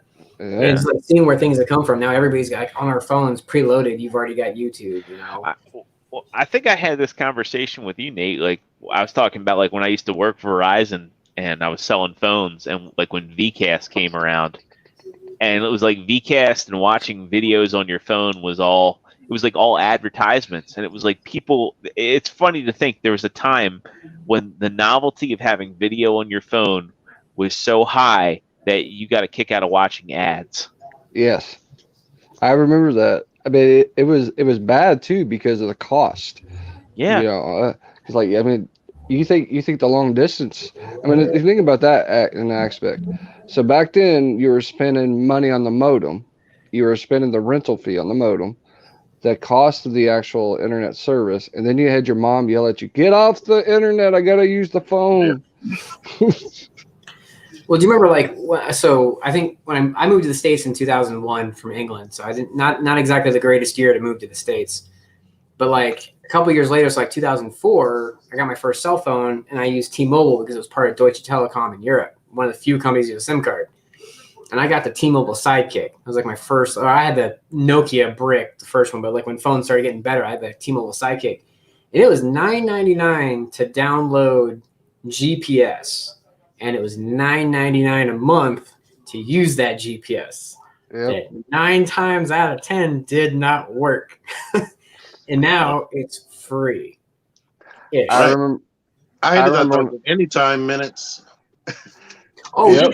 You told someone 9 o'clock. I was like, don't text me. Or it's like if someone says, hey, be like, your text message is going to have a lot more in it than just the word hey. It better have everything under the sun in it. Yeah, I did not like that. Like always going over your minutes or whatever. That was something that was super bothersome because in Europe, T-Mobile didn't do that. And here, if I called you, we were both losing minutes. In Europe, if I called you, I'm the only one losing minutes. Like I did not like that program out here. That was the thing I liked about some of the Verizon phones I had. Like I had the V, and it was like before apps. Like LG had their individual like app store, and you could get AOL Instant Messenger on your phone. So that was like my way of like skirting around texting. Like I remember when I finally got my Sprint PCS phone. That was my first cell phone. It was about yay big, one big brick, you know, thing. Yeah. And literally, you could text on it, and you could get email on it. But it was all green. It was green screen, and each text message was $1. And it had 100 minutes on it, preloaded, and you had to reload the damn 100 minutes every time you used it. And long distance was more money too. So I mean, your bill could be $300, $400 a month for that thing. So I never used it. I actually just used my landline at home. Did anybody else have a phone holster and think they were like hot shit for having one? Hell yeah. I had it I had all my side of it right here. I was good to go. I lost my phone because of my phone holder. I was like, I've never changed. I keep a phone holster on my waist. I got too much. I got an insulin pump on one side, a phone on the other. Like I'm super wide. I can't stand people you see people like keep their phone in their pocket, and then when they put it on the counter, you can see the curve. You're just like, Look, you gotta commit to 2030, the year 2030, when fanny packs are in style. Oh, don't use that word. Hey, nothing wrong with a fanny pack. You Just say bum bag. Just say bum bag. It's got a different connotation in your I know. Fanny pack is what it is. Joe Rogan wears a fanny pack. It is not. Hey, I'm about to jump off. Happy birthday, Nate! It's officially your birthday where I'm at. Yeah, it's officially Nate's birthday here on the East Coast. Thank you, T. Thank you for coming by, brother. No problem. Nice talking to all of y'all. Take it easy, man. T. Take it easy. And then there were 3. Zero, where are you at? I'm Maryland. I'm there? actually, I'm not far away from T or from Parksformer. That was how the 3 of us all met. Yeah, Simmons and I are a lot similar in general. So we were both born in the same hospital in the same city in the same state. So it's just like we didn't even know that until later. So same year and everything. So we're all from Falls Church, Northern Virginia, and I was just like, wait, what? See, I lived in Richmond for 5.5 years before moving out to Arizona. So that's a nice thing for me shipping stuff to him. I can get these big honking boxes full of 5 to 10 pounds worth of plastic crack, and it costs me nothing to ship it to him. I mean, that's the thing is like with Matt and with T, I will just go and meet them somewhere. Nice. Yeah. Well, it's like you guys are the most expensive ones I have to ship to, typically. Yes, I would figure. Except for my guys in Canada that order, and I have a guy in Peru that's been ordering. Peru? Peru, yeah. Wow. He lives in Lima. He pays all shipping costs. I'm like, all right, dude, I'll get it for you, but I don't think a $20 Legend's worth it, you know. Jeez. But yeah, Carl was. That'll be going DHL. Yep, there's no EMS right now. Wow. But yeah, Carl, you were talking about us being the same. Yeah, I mean, I was born in Fairfax, you know, so it's kind of funny, like all the Maryland crew, because I'm from there, you know. So I know Fairfax, I know DC, I know, you know, the DMV area, you know, and you know, I worked in the Pentagon for 6.5 months, so I know all about the 295, the expressways, and I learned how fast to get on the metro, you know, instead of driving. Yeah, stop it. Was it like Stevens City or whatever? My dad lived in Oakton, Vienna area, so like we would always hop on there. So like I drive up the 95 and I would stop that area to get on, so I wouldn't have to deal with any of that. Like I liked using the train. Like that's what I loved about Europe is that you could take a train anywhere. And here, like especially out in Arizona, you have no choice but to drive. Yeah. Well, what I loved about Europe is like they used to have, you know, tickets and deals where you could ride the train from, say, France to Italy to Austria to Germany back and around, and it would cost you maybe $100, you know, but it was so worth it, you know, versus the driving, because the taxis from just Austria to Germany were $200-$300, you know. Right. As soon as they knew that you were American and you were a tourist, those rates changed. We knew that in Athens, Greece, they would do that. They'd hear that accent and suddenly rates like turn the dial. Yep. But I got smart about that real fast. I always just took the train anywhere I went. Just same way in Japan and Korea. But I always took the train. It was so much cheaper, you know. $2 from, you know, for 10 miles on the train. That's well worth it. Side note, there's a button in StreamYard that's got like a little bit more around that should uncrowd us. Which one? It's a button that it has all the faces. It's kind of like spaced out. That should uncrowd us. Yeah, because I can see Nate's right ear. Yeah. I mean, there's that one, but now we got a big shot of you, Nate, and then we're small off the right. So that's what I'm trying to figure. The picture makes it look like the background's emphasized. There we go. That's better. There we go. The Last Sun, dude. I'm from Peru. It's one of the few continents I haven't been to travel. Yeah, there's a lot of infrastructure in the DMV area along the East Coast, but yeah, when you start going out west, I think it's a little bit more skewed. If we could just get a better train system out here, like so here in Arizona, so I'm in Mesa, not too far from Phoenix, and literally they're talking about getting like a train system to go from Tucson to Phoenix to Vegas to like it's either San Francisco or San Diego. Like if they could manage to do that, link that up with something to go East Coast, that would be absolutely fantastic. Because I mean, Amtrak here only shows up I think twice a month, and even then it's nowhere near me. Like I would have to drive 2 hours north to get on a train to go to Chicago and then go down to DC to then get down to the Newport News area where my family's at. So here it's just you can't even take a bus anywhere. We have light rail in the city, but that's it. Yeah. Nothing exciting. Well, like we have Amtrak here, and it goes up and down the coast all day long here. Like literally. Well, yeah, you're lucky with that. I mean, in that area. But like for me, like if I stay with my mother, I can take Amtrak for nothing to get into Richmond for the day and come back the next day. I think it's about $60. I don't know if prices have changed or not, but like Wi-Fi is included. That's awesome. I took a trip in college. I went from Richmond to New York to Toledo, Ohio, and back, and that was like $150 back in like 2005. And that to me, it's comforting. I like trains. I can sleep on a train. Like I said, I'm 6'3". Nate and I are similar heights. You cram us on a plane, we're not going to be happy. Yeah. We also got Megabus here. Like Megabus, at least the last time I took Megabus to New York, it was like $60 round trip, which honestly, if you're pricing the tolls to go from Maryland to New York, I mean, you're going to spend about that in tolls, and it had Wi-Fi on the bus. And is that bus green? No, it's blue, and it's a double-decker bus. We had something out here, and it keeps coming and going. It almost feels like it goes into bankruptcy and then comes back out. But like we could hop on here at any point, and we could go to and from Los Angeles for like $21, and then here to Vegas was like $17. Same thing, Wi-Fi, double decker, big bus, and that's fine because it's a bit more roomy. But like they every now and again we'll see them, and then they're gone for like 9 months out of the year. Yeah, because Greyhound.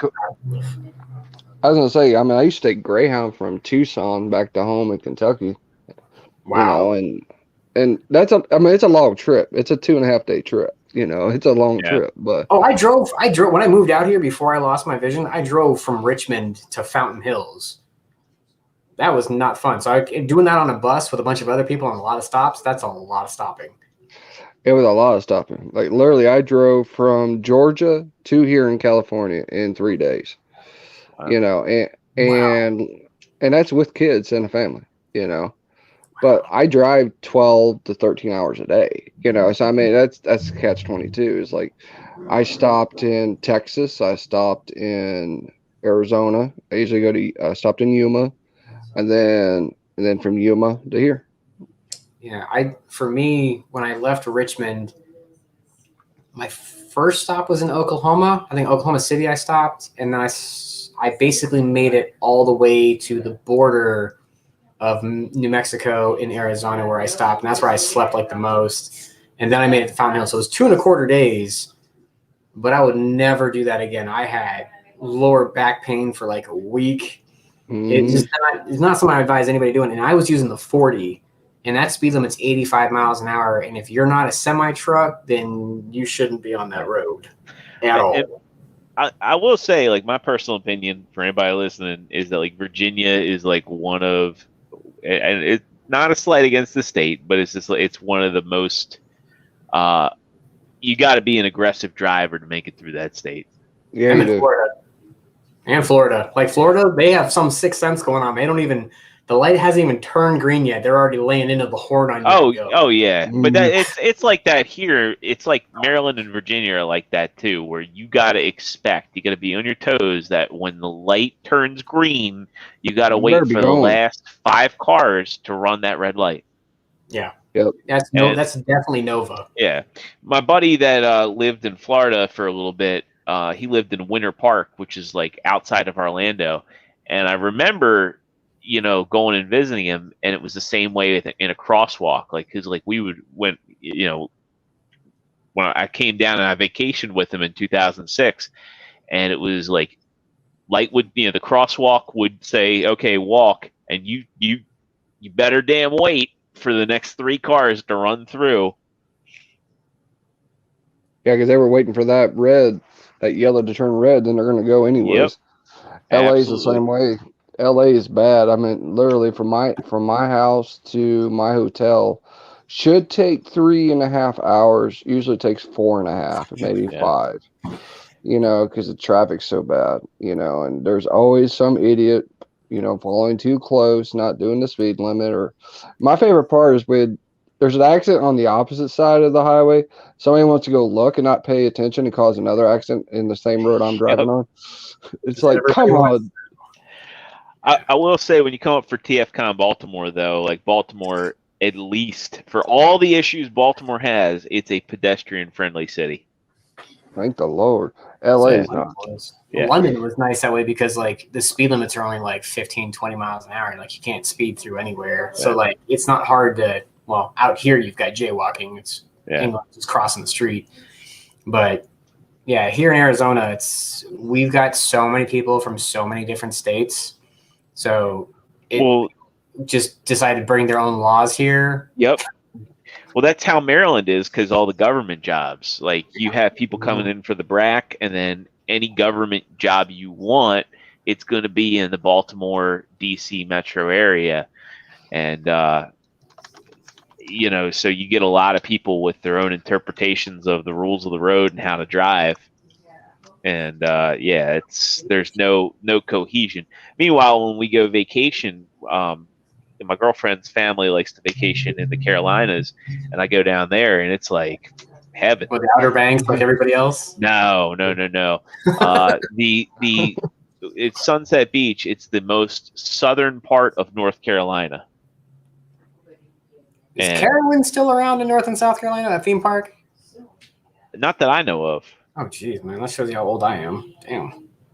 Shit. I mean, I lived in North Carolina in Jacksonville, and nobody needs to live in Jacksonville, period. No, they don't. It's one of the biggest crap holes to live in the world. Nobody needs to live in Richmond, Virginia either. That was terrible.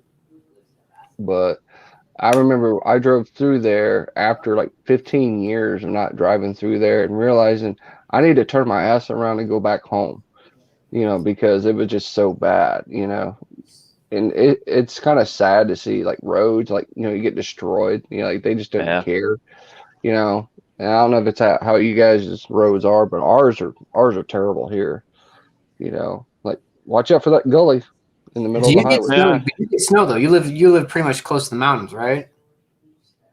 No, not me. No, jeez. Because like for us, like our roads are pretty good. It's also like the area is newer, like Phoenix and the Phoenix like Mesa area.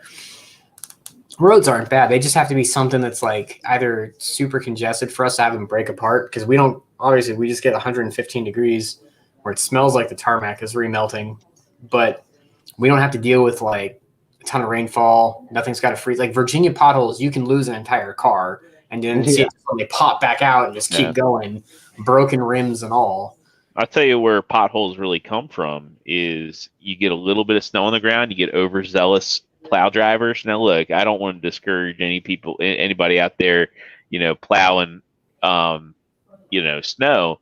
But, the moment there's a little bit, those guys are chomping at the bit to get their contracts to go and plow, and they're scraping up asphalt for, a quarter inch of snow on the ground, and they're doing far more damage to the roads than they are helping the problem.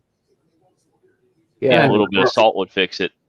And then I can bring out my nerdy side of things and then just get into the physics of ice expanding between the cracks, which also nature always wins. Bingo, exactly. It's like they do that. They damage the roads. The ice expands. They help to add into it. It's Yeah, and then you get the grit, and that doesn't help either. Yeah. So nobody wants to tackle that issue, and it's funny too because like this year, it's like before I sold my house, I was in committees for our HOA, and I was talking to a guy, and he was just like, it's ridiculous that we have these guys coming out to plow, but they're not doing anything. They're just hurting the courts, and the community's already maying and braying about how it's going to be $1 million to repave all the courts in the community. And it's like, yep, but here they are, the moment there's a little bit of snow, they're already contracting these people to come and tear up the courts. Yeah. Virginia depends on the Southwest Virginia depends on that pretty heavily, where a lot of people will get their own routes because they all got their own plows for their trucks, and it's pretty easy. Yeah. Yeah, it's easy to get your own plow. You just basically you can go to Costco and get your own damn plow. Yep. Tractor Put it on the bumper. Yeah.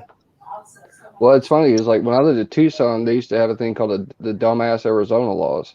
So what would happen is monsoon season would come in August, September. Yeah. It's a literally you'd see all the sides. Do not go down here when you know it's monsoon season, especially the freeways and stuff like that. You're going to get stuck. You have to get towed out. Yep. And the law was at that time is if you have to go in there and get pulled out, you got to pay for everything. That's still in effect. That's still in effect. That's the stupid motorist law. And so basically what people don't understand is for a full-size SUV, it will take I think it's between 4 to 6 inches of water to lift and pick up your vehicle and move it. So we have what's called washes out here, and they'll be going 30, 40 miles an hour because the water's got nowhere to go. It's literally going one direction only. And people will try and take their sports cars and burn right through it. Next thing you know, you see them get stuck. You put fire department at risk. They have to call in a helicopter. Ambulances. Yep. Yeah.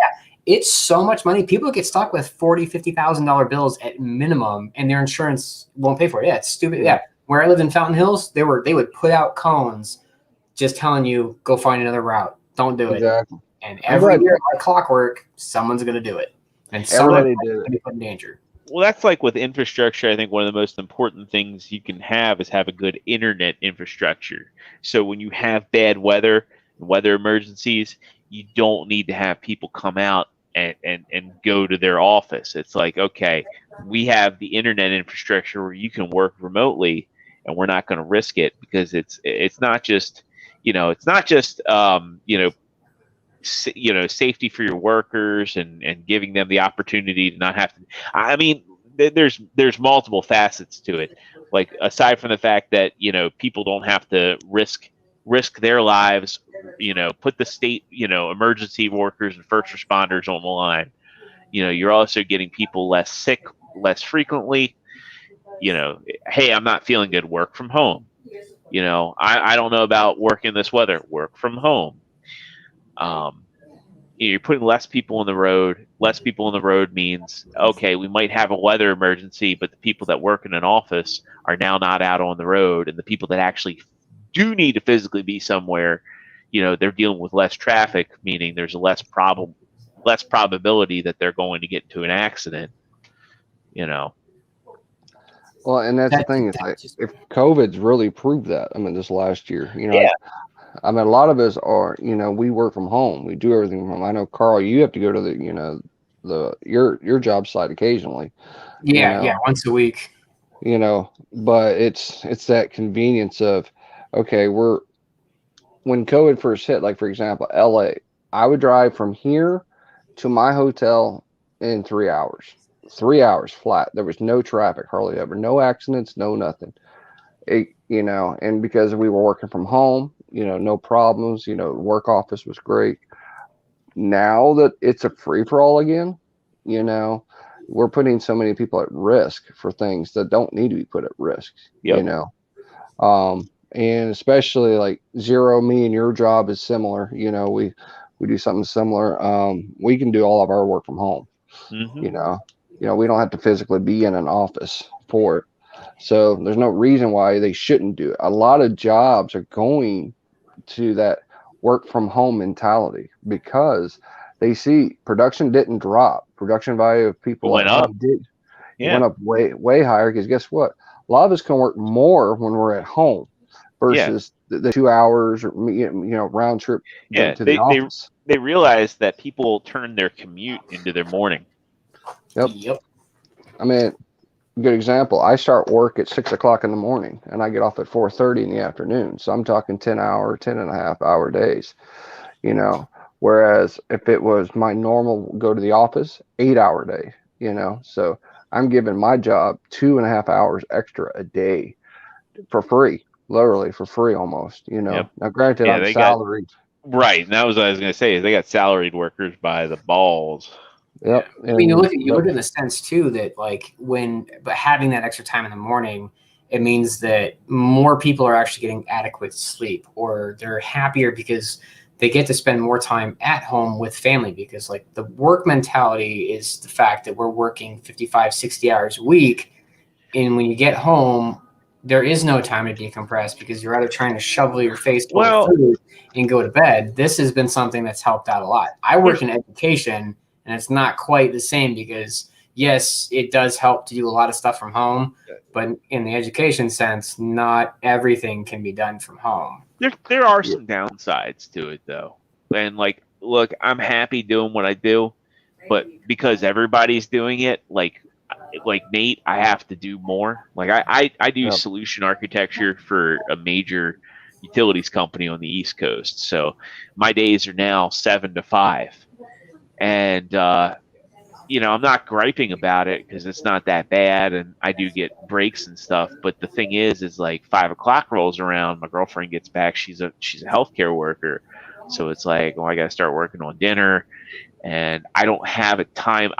Believe it or not, I kind of liked, saying, it's 3:30. I got to dip out, taking a meeting on the road, and then just decompressing, listening to music as loud as I could, decompressing and not having to deal with people. And I love her to death. It was just the thing is, it's just dealing with people. I need time to not deal with people. And I miss. Yeah, well, yeah, exactly. I mean, I like going out and shopping because it's my time. It's my me time. But it's just the break needs to come somewhere. Yeah. And it's hard. I mean, you think you got it bad. Look what I have to deal with. I have 4 kids all day long. Yeah. So you're working from home and you still got to be a dad. Yes, and I got a teacher. You're more than likely also your teacher as well, aren't you? School. I am. Yeah. Principal, everything. I have to do all of that, and I manage 22 employees at my job. So it's hey, I'm sick. I don't feel like going in. You're at home. Get to work. Unless you're dying or something's actually bad. Don't get me wrong. I'm realistic, but every now and then there's somebody didn't get any sleep, and it's hey man, I didn't sleep at all. Okay, well that's. Yeah, but then if your friend's on Facebook and you just look at it being oh man, you look like you had a binger last night. How you feeling? You just the best policy you can ever adopt is don't befriend anybody you work with. Yeah. Nope. I keep that, and that's what I always keep my personal life different from my professional job life because, my job's great. I've been with the bank for 4 years working security and infrastructure, but it's one of those things. It's they'll reach out, make sure I'm okay, make sure I'm alive kind of situation, but it's I'm not going to hang out with you, after work. It's because I have too much going on, one, and then two, I always like to have those relationships different, Yeah. I never wanted. Your personality, though, is something unique, is because the fact that you are there, basically you put everybody else before yourself for most parts. It's a very unique quality, which most people don't have anymore. Because nowadays, if most of us are going to do something with somebody, it always feels like we need a contract in blood just for somebody to say they're going to do something. You're somebody who's got such a big heart that you're always looking to help somebody out because that's just your kind-hearted nature. And it's one of the things I love about you is you're pretty much like everybody's brother. It's like family. So it's one of those things where, I would want to keep that separate too. I mean, for me, like work Jordan and personal Jordan are two different beasts. Like personal Jordan's the guy that cosplays as Mr. Poopy Butthole.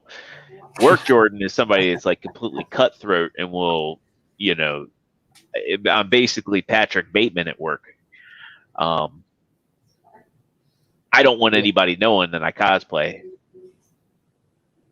You know, I don't want anybody knowing that I collect toys and that sort of stuff. Because I don't want anybody knowing that there's a soft side to me at work. See, at my work, I mean, I set expectations for my employees, and it's you meet your expectations or you're fired. There is no gray, because we're talking about people's money and their livelihoods. Right. You know, so I can't afford for people to say, "Oh, I want to slough off today." No, you have jobs you need to do. You need to do them professionally and take care of it. If you've got problems, come yell at me. I'll help you whatever way I can, you know, to get the project done. But we're talking millions and billions of dollars here, people's money. You know, they don't take it too lightly if somebody messes that up. Yeah. No argument there. I mean, all I do is like, my whole thing is my thing is like growing up in Europe, especially in England, I kind of just developed traveling a lot. And this is usually a military attitude. I kind of don't really care what anybody thinks. It's just one of those things where it's like, if I worried so much about what everybody else thought, then I'd probably be crippled by anxiety. But it's like, I have expectations that I expect. So like when I go into a job, I take a sense of ownership. It doesn't matter how small the job is. There's a sense of ownership for me. I'm putting my work ethic behind that. So even the job that I've got, I love to death because I love education. My mother was a teacher for 30 plus years. But it's like, I have one of those things where like, I agree. Like I'm working to help somebody out, whether they are a student fresh out of high school or somebody who's in their 60s or 70s who's trying to just continue themselves for education or whatever. I take that really seriously because that's someone's livelihood. That could be them getting a job. That could be them, you know, getting a promotion or just wanting to learn something new. And it really bothers me when I get kickback from somebody for just like a lazy reason. They're like, well, they walked in and they look like they were uneducated. I was like, well, I'm sorry. That's not what I saw. I saw somebody trying to do something and better themselves. And it's like, you really, because you're trying to help out everybody. And right. For me, yeah, it's extremely serious. But at the same time, too, people also know that I am a big, giant nerd. And I love Transformers because people always ask me about like, you know, raffles and whatever. But, you know, they understand that. But at the same time, too, they also understand that I do take my job seriously, where I'm very upfront with trying to help out whatever student, even a faculty member, or even somebody who's just coming in to see what the school can offer them. Like, they understand that when business is on, it's like I'm very narrowed in. I think the difference between us, though, is like, you know, for you, it's more about you as a person. And I guess in my shoes and Nate's shoes, it's kind of more about appearance. Like, you know, someone can, you know, as an educator in an educator role, it's more about you taking the job seriously. And then in the role in a corporate environment, it's all about perception. And you could be somebody that takes your job very, very seriously. I do. I know Nate does. And it's just like the moment somebody sees something about you that doesn't fit a mold, they will use that to take advantage. It's not right. It's completely political.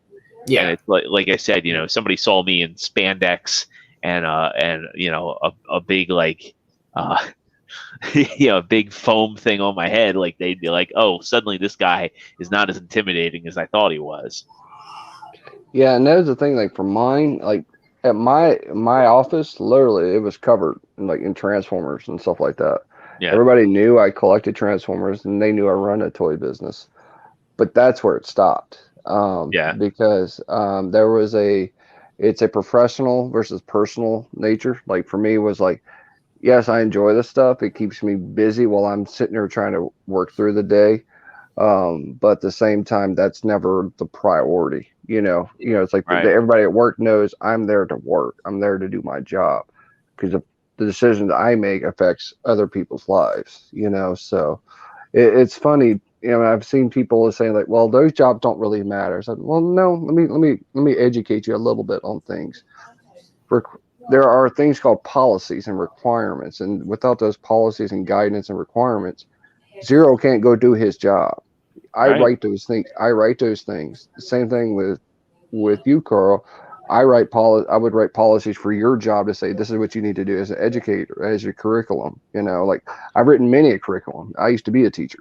So I know. But it's the same thing. It's like I take it so personal, but I have to always remember, hey, keep it professional versus personal for a lot of things. And it's hard. It really is hard because there are times where it's like it is political because it's like, hey, I'm trying to get to that next manager role. So if I want to get that next manager role, I got to keep it in the same line and actually push harder to get it done. And because you really have to prove yourself, especially when you get to our levels, because like literally I'm salaried and I'm maxed out on my salary that I can get. So I have to go up to the next level to be able to get more salaries. And that comes from education, time, and training, and I've already got all 3 boxes, so it's just waiting now. Yeah, I'm close to hitting the cap for my position, so I understand. And it's rough too. It's like I'm also like one of the younger people, or at least I was one of the younger people on the team. So it's like that was the other thing is I didn't want them thinking of me as a toy guy because like, oh, well, this guy isn't, And again, stereotypes are stereotypes. They don't often fit who you are as a person. But at the same time, it's like they can hold you back from people taking you seriously, and it sucks. But I didn't want people thinking like I was some kid playing with toys. They weren't going to get the opportunity or the chance to get to know me as a person regardless. So I just didn't want, anything from my personal life holding me back in my career. Yeah, and it's hard because it's like you got to develop yourself when you're trying to get your positions. Like I've already retired from one job. I'm working on my second job for retirement right now. And it's funny because like there's guys I'm working with who's been in the bank for 30 years. I've only been in for 4. So it's just time. It's all about timing. Getting into the right place, and we'll get there. It just takes time. Yeah. The last son chimed in, says he works in the corporate world and doesn't tell any of the executives that he collects, and I understand entirely. Yeah. Well, it's like I've had new hurdles that I've had to overcome. So like so I used to be able-bodied up until basically January 2nd, 2010, and it was a lot different of a work experience working. Like I worked for a Fortune 100 company, and I worked quite a lot, and I was trying to work my way up, and then being deemed disabled was another hurdle that I had to overcome. So nowadays when I do stuff, it's always interesting when someone sees you, and then it's kind of just like you might make a comment or you might suggest something like, hey, so for me it's like, can you please stand on my left hand side? And they get kind of confused. It's like, I don't see over here. Oh, I have the same issue. I'm blind in my left eye. Yeah. So for me, like there are little things I'll do, or somebody might hand me a piece of paper, and then I'm going to pull out a pair of I'm going to pull out a bottle cap for a pair of glasses. See, I still use the regulars, but this one doesn't do anything. It's just it's. So I have low vision. I've been diabetic for 33 years, but it's just like one of those things where what I don't like is when people use that as an excuse. So for me, I'm always trying to continue to do stuff. Like I got accepted into physical therapy school out here, and I plan on overcoming as much as possible. Like I'm not letting anything get in my way. Like I said, like I ride everywhere on an electric scooter. I get my groceries. I ride 115 degrees outside, and it's like I don't let this bottleneck me into a corner. Yeah, and if there's one silver lining to COVID, it's that the world became a bit more accessible. Like you have delivery options now, you have curbside pickup, you have even like a lot of states lifted alcohol restrictions where you don't have to go to a store. And I've always been an I'm not going to get political on this show or any show. I'm a big libertarian. I've always been an advocate for those things, like lifting some of these restrictions, because like, look, you have people can now deliver alcohol. That's going to keep somebody from like, hey, we've been drinking all night, we need more booze. Have somebody deliver it. Well, do you have ABC? So like, I remember living in Virginia, we had ABC stores. So do you have that in Maryland? In Maryland, you don't have ABC. You don't have brew through. You do have some stores that have drive-throughs. But like delivery is a very new thing for alcohol. Arizona. This is the first place I ever saw a drive-through liquor store, and they are very popular. Oh yeah, very. Yeah, popular. we would see them like in the Carolina, like you'd see them in like Kitty Hawk. That was the first time I ever saw one.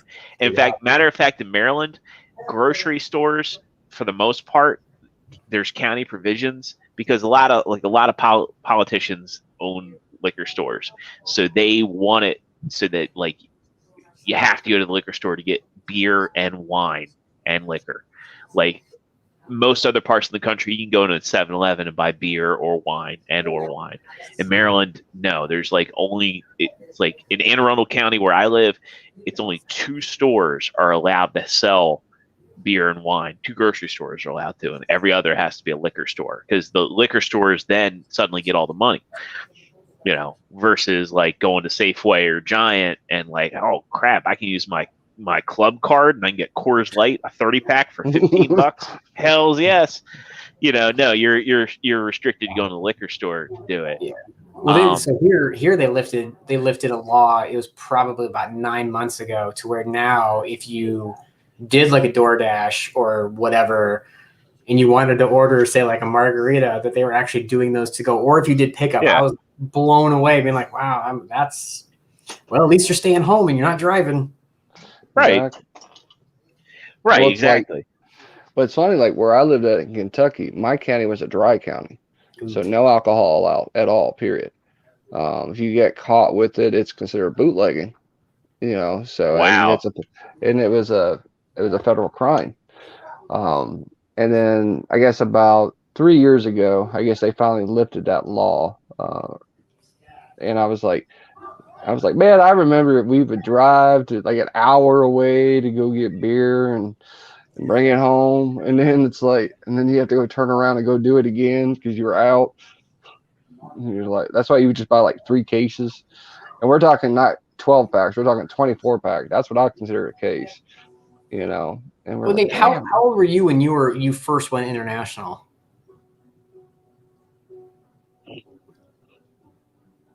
8. Okay, so I was 5. Well, actually, no, sorry. Technically, I was 12 days old. I moved to the Middle East first. So, like, what I had to get over was, so living in England, you could, with your parents at 16, you could have a drink at a pub. 18 if you're going to be on your own. So it was an eye-opening experience because, like, first 18 years of my life were overseas. So when I moved back to Virginia, I went to VCU in Richmond, local bar down the street, didn't think anything of it. I walked in and tried to order a cider, showed the guy my ID, and he's like, would you like a glass of milk? I was like, what? He's like, you gotta be 21 here. I was like, I gotta wait 3 more years to drink. I was like, and so like when I would play sports tournaments and we would go to mainland Europe. So like I've played in Amsterdam, at The Hague. I've played in Brussels. I played Athens, a lot in Paris, Frankfurt, Germany. It was like 16, you know? Yep. And so it's always just really awkward when you get to like these things and just, you know, the way alcohol is done. And that was the other thing, moving to Virginia too. And then it was like, so where are we going to go to get some alcohol? I was like, oh, let's just go to the grocery store. Cause I'm thinking like Sainsbury's. And they're like, no, we got to go to an ABC store. I was like, we got to go to what? And they had like the weirdest hours. And you're like, can't go buy booze on Sundays. I was like, man, this state is weird. Yeah. Meanwhile, I was going to say, like, when we go on vacation in the Carolinas, you can go to Food Lion. They got craft beer. They got like everything you'd want. See, that's what used to drive me nuts. It's like, because when I lived in Kentucky, the limit was 18. It wasn't 21 yet. So it was fine. We had no problem. You just had to go drive to go get it, you know. But when I went to Germany, dude, I was in heaven. I was seriously in heaven. Did you go to Hofbrauhaus? I did. Went to Hofbrauhaus. I lived in Stuttgart, so yes. So living in Stuttgart, we went to everywhere. You know, I went to how many breweries and pubs, and like, Lord, I just got so enamored. I mean, I think that's why I never drank domestic after. I got spoiled in Germany, you know, in between Austrian and German beer, and I was like, no, I'm never drinking. You ever go to Belgium? Again. Yep. I went to Dusseldorf. I went to Brussels. Spent a lot of time in Austria. So you want to talk about good chocolate? Well, I was gonna say I've never had like I've never been to Europe, but I've had imports, and like for my money, like there's a Belgian bar in Baltimore, Decline and Duvel, and that is like, I think Belgian beer is like the best. That was a Belgian beer. So I don't drink much alcohol at all anymore. But like, if there was a Belgian beer I drank, it was a white beer called Duvel, Duvel. Yes, Duvel. That is a very, very good beer, and I do not like beer. I'm a hardcore Strongbow fan if I drink. But yes, wait. What about Magners? No. It's like I wouldn't even drink. But like, so in England, you had two big like Crispin and Strongbow. Nope. It was not Crispin. Okay. Blackthorn and Strongbow, but Blackthorn was a dry cider, and that would dry out your tongue. Strongbow was a lot sweeter. So like I would say Strongbow out here would probably be closest to like either Angry Orchard or Hornsby's. Yeah, Hornsby's. It's closer to Hornsby's. They have like a weird aftertaste to them. But like back when I was drinking, cider was at like 7.4 ABV, and then they increased the taxes on it, so they dropped it to 5%. Yeah. I can't drink Strongbow I can't drink Angry Orchard unless it's mixed with Fireball. I don't know. Where did you come up with that? What the mix? Yeah, it's been a thing for a long time. Man, I'm so Angry Orchard's like way too sweet. That stuff's like that's. What's different too is like we talk about pint glasses. Like here, it's always the Brits will kind of joke about it because they've got no hips, and so people are just sitting there. What are you talking about? It's like, so you have a pint glass, it fits really well in your hand because when you go to hold it, and it just comes out, it just sits there nicely. And I always like that. But in Europe, when you go to the pubs, you always have with Nate in Germany, more than likely he drank out of a Stein with a lid. Big 32 to 64 ounces, and this would be more like milliliters, so more like 500 milliliters. 500, yeah. Big drinks, and then it's just like, and then they also had like very intricate, like I don't even know what you would even call them. They're kind of like mugs, but made of glass, and they're just beautiful, like their artwork. And then Duvel, their stuff are chalices, so they were thin, curved, almost like what out here I guess you would say was more like a brandy sniffer. Yeah. And they're just gorgeous. And then out here, there's just like nothing. I mean, it depends where you go. Like, I mean, there's a big craft beer scene in the DMV area. But that's been like the last 15 years. Like craft beer has all over the country. It has. You have like Flying Dog out in Frederick. You got Duclaw. You got RAR or RAR. And so now it's like when I go to places, like the glasses are all intricate. They're thick glass, frosted. A lot of them are, take the glass home sort of deals. And you have like the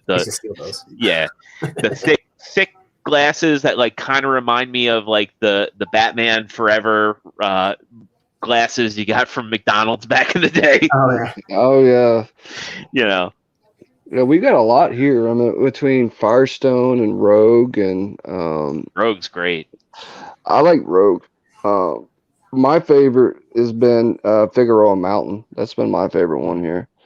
They make Firestone. One of the two makes one. It's called a Velvet Merkin, and it's literally one of the best stouts and porter, almost mixed kind of thing. Thank God. I'm glad you're saying stouts and porters, man, because too many people out here IPA for crazy. Yeah. Everybody's an IPA fan out here. Yeah, it just tastes like bong water. I can't do that, like Lagunitas and all that. No, can't do. I can't do. Lagunitas, like I love their little something ale, and that's kind of like where it ends. It's just that hoppy taste. I don't like that. I guess that's always been me. Is like I like the stouts. Especially ambers, like a good amber ale. I love amber. Yeah, they're few and far between anymore. Well, the big thing out in the States, from what I've learned, is like when we talked about like the difference in texture and taste. Like, so going into the unwanted realm of alco pops, I'm not talking like Zimas, but like when Smirnoff Ice kind of like first hit the scene.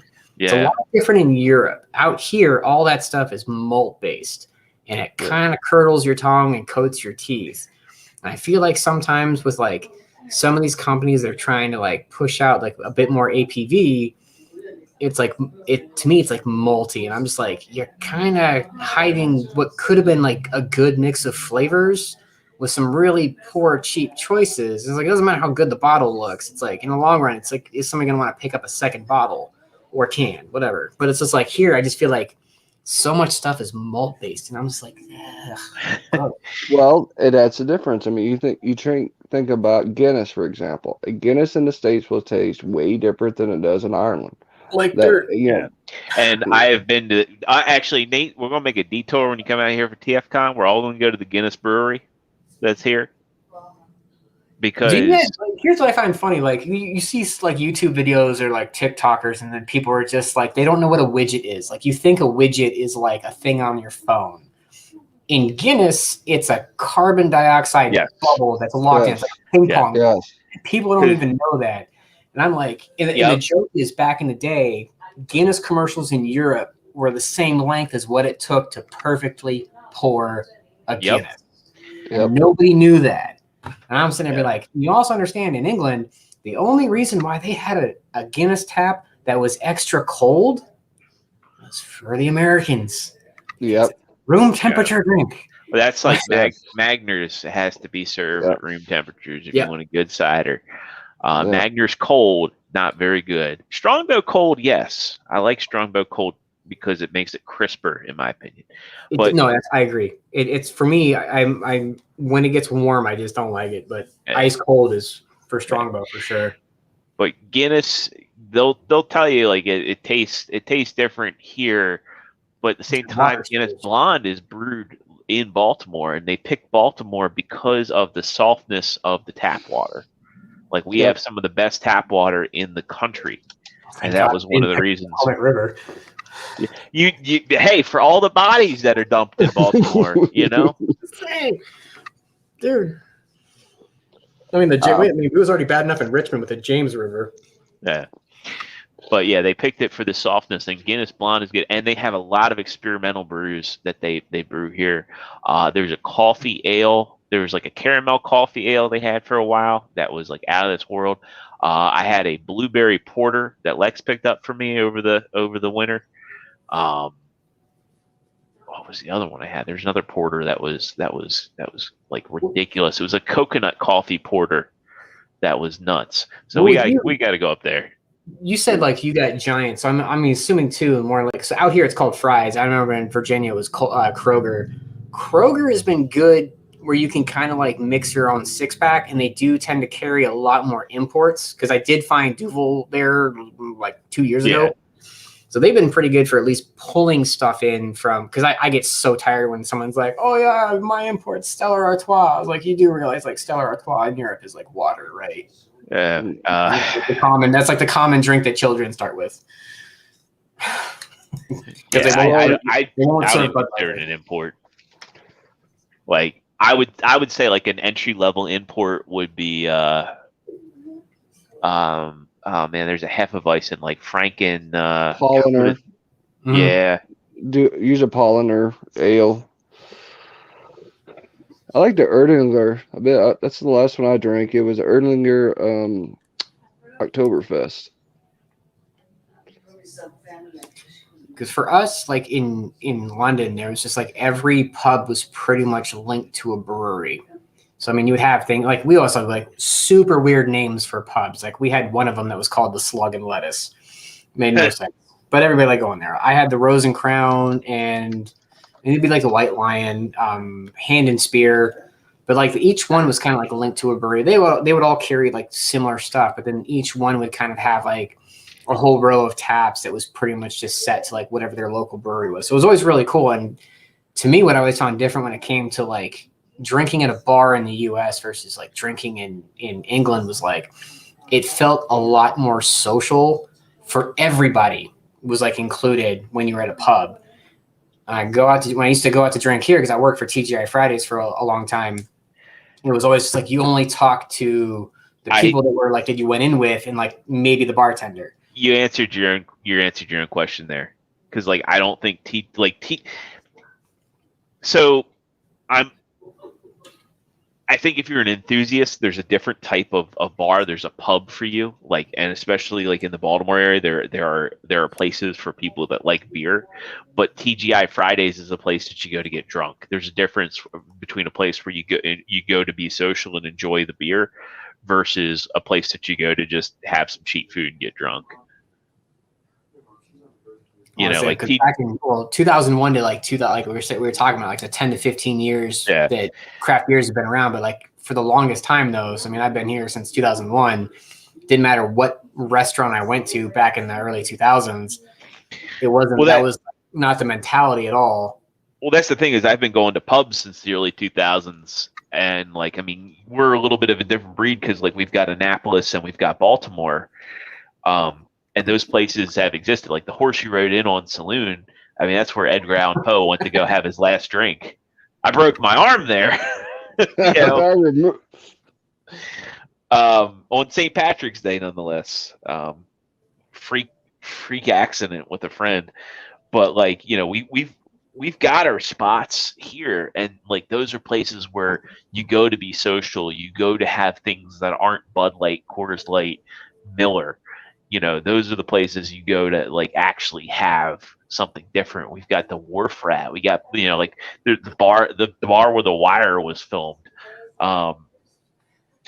You know, you got to go to those places. You got to seek them out. I think there should be more places where you go to be social. You know, I think that those places should be, you know, you shouldn't have to be a beer snob to go and get a pub experience. I think it's a cultural thing, really. Yeah, we had so in Richmond, I didn't discover it until like pretty much like a year or two just before I left, and we had Penny Lane Pub, all owned by Brits. And what I liked that they did was when you had a drink, they gave you a wooden chip. You get 4 chips, you come back, you get a free drink. And so like there it was like exactly what you said. Like it's an area where if you don't know what you want to drink, you can ask a bartender. They're going to recommend someone on tap. You know? You know, we had Ram's Head where you had the beer club, and if you drank every beer, you got a mug, and you got a lifetime discount on your beers. You know, those sort of things. In Tucson, they got a restaurant where they brand you for that. Yep, I remember that one. Yep, yeah, 20% off. Yep. Yeah, that was the thing. Is like, I remember in Germany, you know, it's like it was so open. Like people were just it was a pub experience. You know, I guess the thing is, I think that's why I like pubs more than I do bars. For that reason, is that I go to somewhere to eat and drink. You know, not just to get drunk a lot of times. So, always over a meal. You know, so I guess that's the difference. Is maybe it's because I'm older too. Is that I don't like hangovers. I don't like things like that, and there's probably one reason why I don't drink that often. Because I would rather have good food and beer and people I know, you know, and have a good time. Yeah. You know, than getting drunk, because those days are way beyond Nate. But that's what was always fun, was like getting somewhere like say like 4:30, having a drink, getting a meal, having another drink, but enjoying the company until like really late at night. And yeah, with eating, you can always drink a bit more and whatnot. But to me, that's what I always liked. It was just the camaraderie, you know, and remembering everything.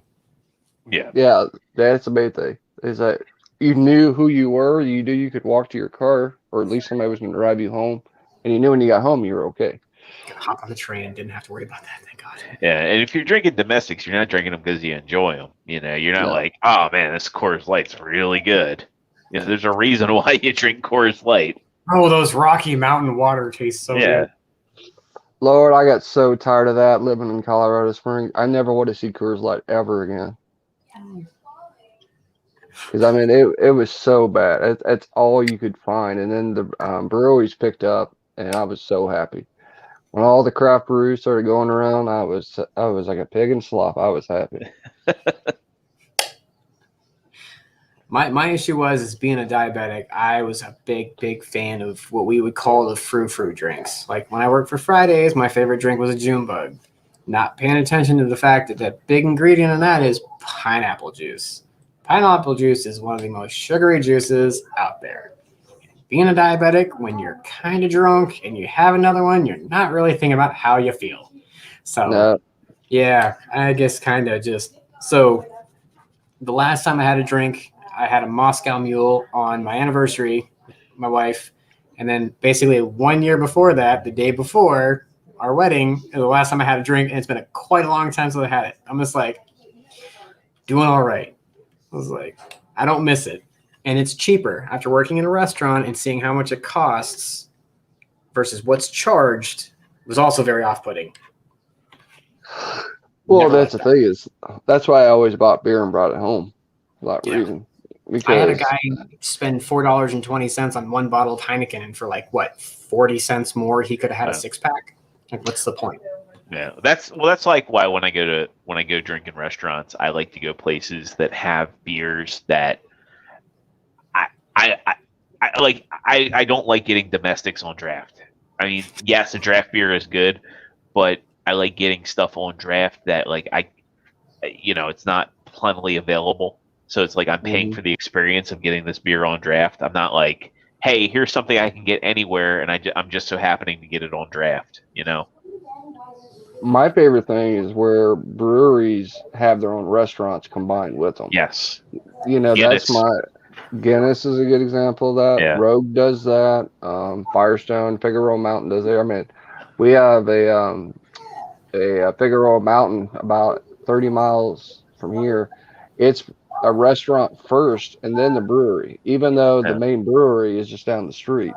But they have all the limited editions, which is nice to pick up in an actual store, because if not, I got to go to what we call it's called Bevmo here.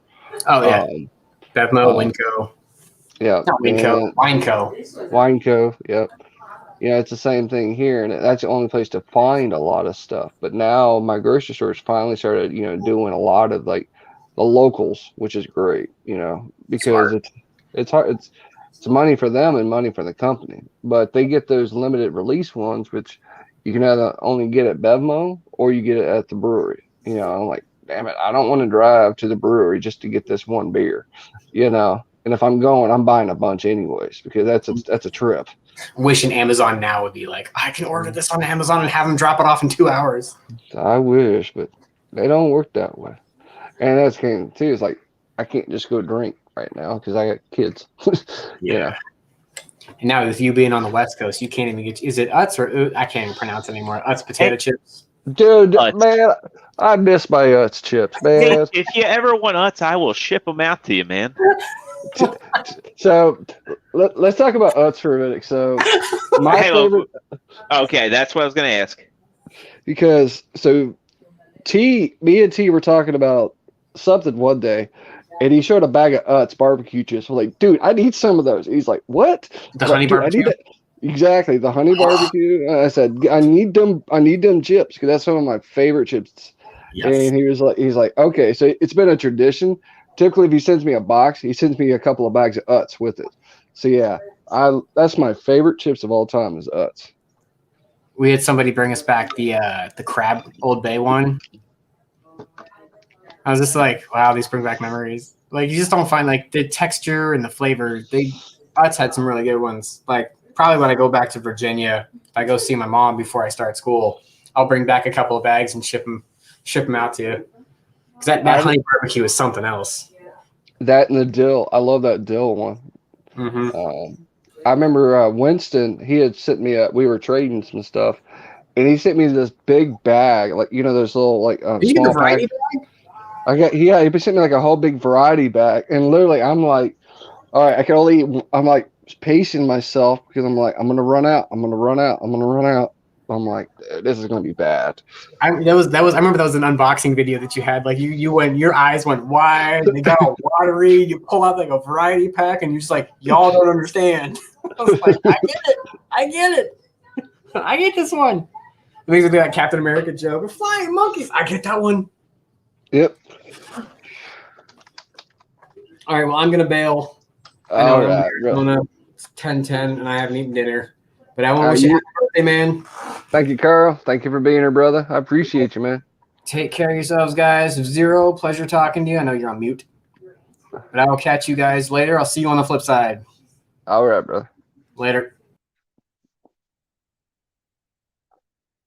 I'm still here. I just stepped away to grab a drink and go to the bathroom. I was gonna say my favorite Utz are the Carolina barbecue style, Mhm. and yeah, those dill pickle ones are legit. I love those dill. I mean, it's funny too. Even the plain just tastes different. I don't know what it is. Oh I don't yeah, know. It's like it's crack. how thin they are. It's like they're thin and they're just the right amount of greasy, like just the right amount of greasy and salty. Well, and that's like for me, like I don't like greasy. Like I don't like Lay's for that reason. I don't like Lay's. You know, I usually go Pringles or I'll go wavy Lay's. You know, for most Yes. things, because I don't like grease on my chips. But Utz, I don't know. It's just that flavor with it. I don't know. They do. It's like magic. I'll get you a Carolina barbecue next time I see them. Sweet. Like, and yeah, and they also, I don't know if you do spicy. They got a Ooh. they got a hot one. It's like a just like a hot sauce flavor one. It's like a I'll try purple that. bag. I haven't had that one. I'm always down to try hot stuff. I love hot food. So. And then if you like the barbecue, they got the Ruffles or the Ripple barbecue. They have a Ripple version now? Yes, sir. Lord. They got Ripples for barbecue and for sour cream and onion. I think that's the only one that's like, I don't know, it just tastes off, the sour cream and onion one sometimes. The French dip, man. That's the way to do it. Is you get there. That's the other thing I said. Utz has it's the French onion dip. Mm. And you do that with the sour cream and onion chips, and next thing you know, you're gonna be at the bottom of the bag and be like, "What did I do with my day?" I watched YouTube or Disney Plus and ate Utz. Yeah, I ate a whole bag of chips. What am I doing in my life? Well, it's like today I caught up on Winter Soldier and Falcon because I was 2 episodes behind, and so you saw it already, right? No, I have not. Damn it, brother. All right. Yeah, That's your assignment. You need to watch it. It's good. I haven't even watched The Boys. That's my thing. I pick between TV and gaming, and normally gaming wins out. And I've been playing me some Monster Hunter Rise. Mm. And matter of fact, I got those 3 amiibo in from GameStop. I'll go grab them real quick. Okay. But yeah, I got those 3 amiibo in, and I gotta put them in the game because they give you like a really cool set of armor. And that's the thing is I have damn near every North American released amiibo, and I got them in storage, and now I have 6 of them that are in the box that have come out since I started packing up. But that's how it goes. Like literally, when I moved from Ventura up to here, guys were still sending me stuff. I'm like, guys, wait, don't keep sending me stuff. Hold on till I get moved, because I'm like, all right, I ended up with like 3 full-size U-Haul boxes to put in the van to bring down here. These came out as GameStop exclusives. They got the Palico and the Palamute, and then they've got the Magnamalo, which I believe is a new monster for Rise. And the thing that sucked is that these are not only GameStop exclusives, but they charged a premium on them. 15 each? 20, 26. Holy crap. And I was apprehensive to pull the trigger, except now they're going for 40, 60, and I believe 80. Man. Yeah, so it's like I didn't want to pull the trigger on them, but I also wanted the armor set because I don't know how well that's going to show up, but like that's what you get is you get the external armor set for your character. It's a layered armor, so it doesn't give you any boost. It's just purely cosmetic. But yeah, I love that damn game. Like, I don't know if you're a fan of Monster Hunter. Yeah, I did. I just bought the movie this last week. So if you like, I watched the anime a long time ago. Did you play Monster Hunter World? No, I never played.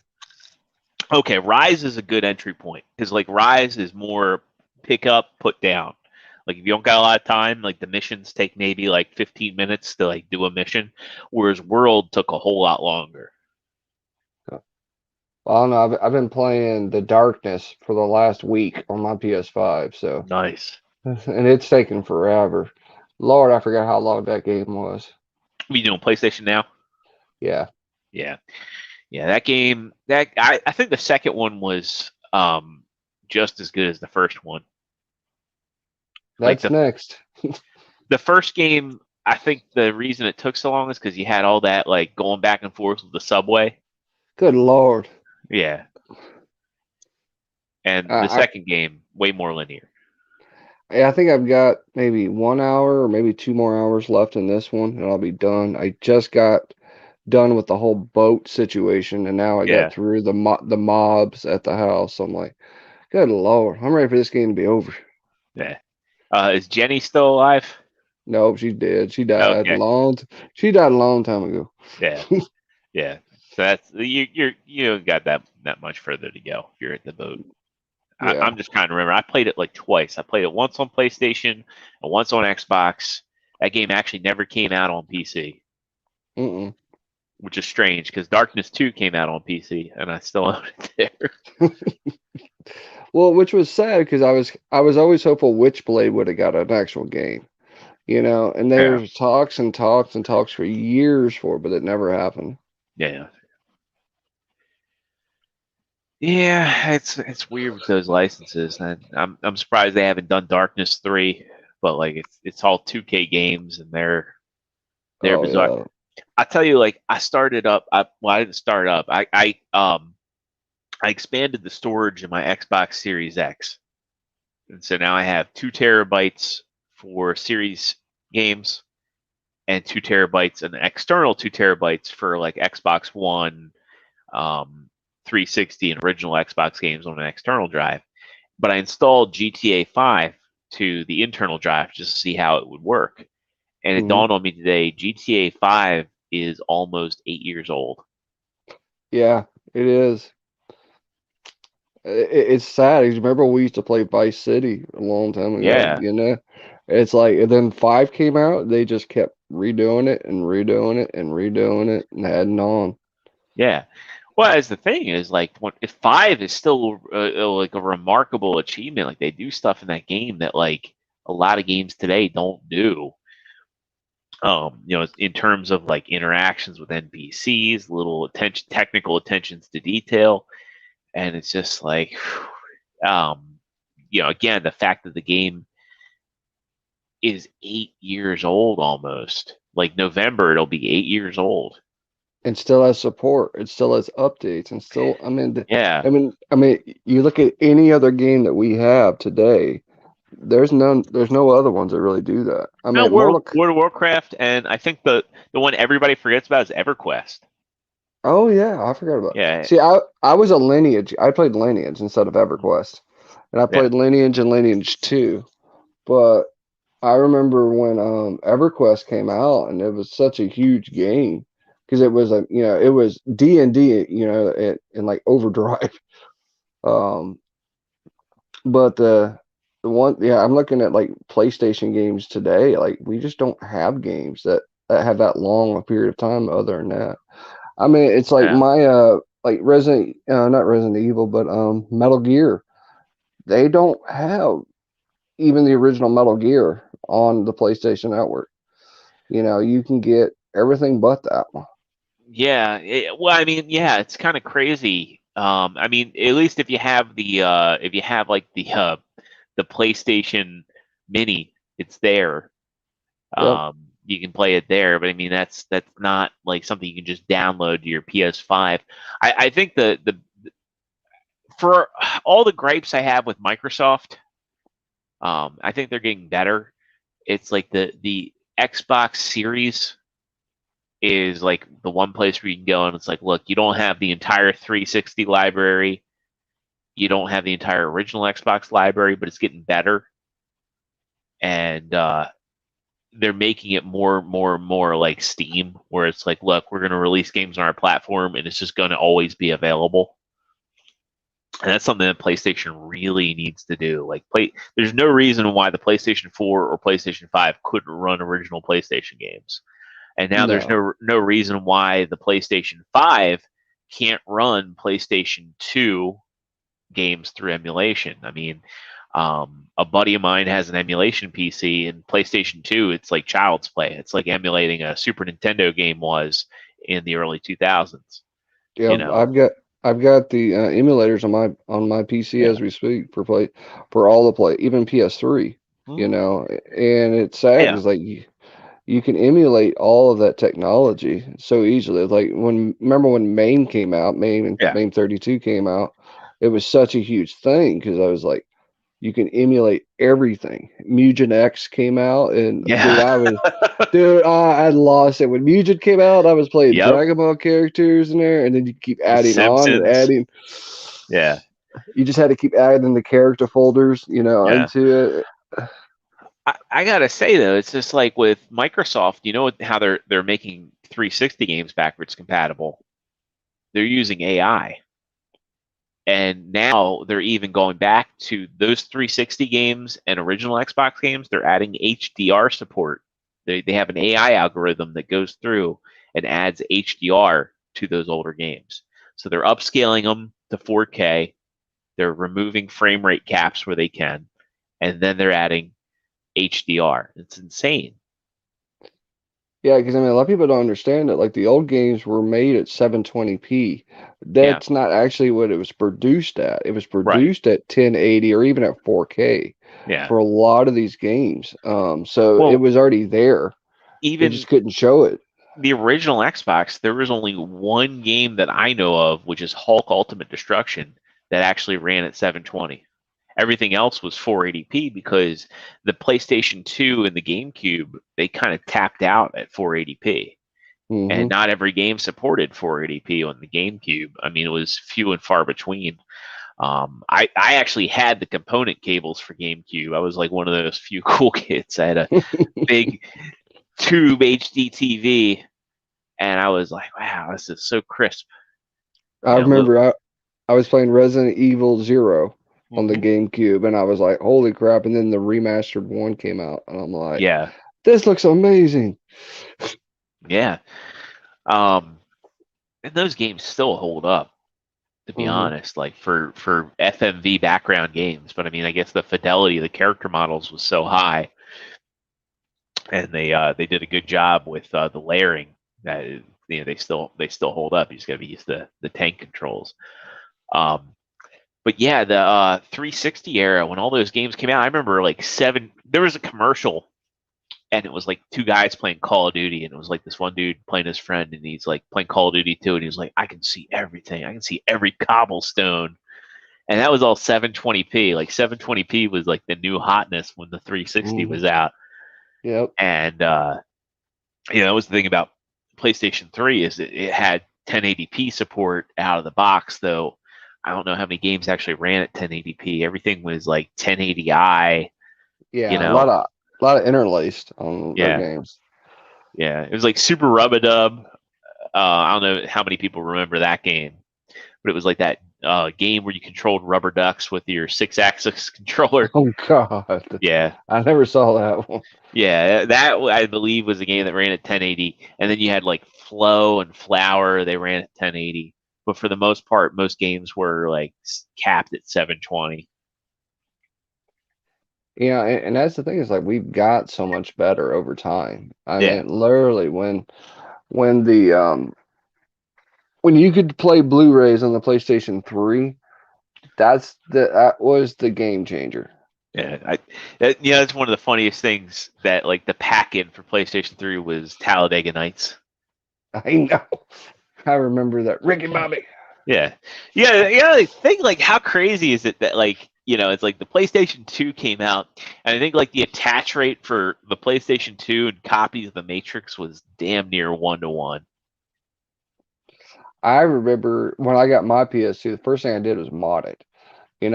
Because I was like, I knew all the games that were import, I could get, so I got it modded, and I was able to do backwards compatibility because it was still the original version of the PS2. So I could play PS1 But I remember having the Matrix game, and that damn game would glitch on me every damn time I would play that game. Which one? Path and Neo? Well, Path and Neo, I think, was the better one, but there was Enter the Matrix. Enter the Matrix. That game would always glitch. It had the worst animations for going up and down a ladder too. Yeah. Enter the Matrix. Path and Neo actually was like decent. It just came out after. Like, I think that's the thing is like everybody now kind of feels like they're like enough time has passed that like the Matrix has become kind of like a retro thing because like the third Matrix movie that came out 2003? Yeah. 3 or 4. Maybe 4. But it's still not a good movie. Yeah, Matrix Revolutions came out in... When did it come out? Release date.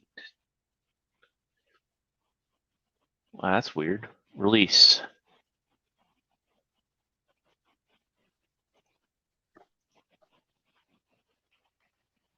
Okay, yeah, November 5th, 2003. Yeah.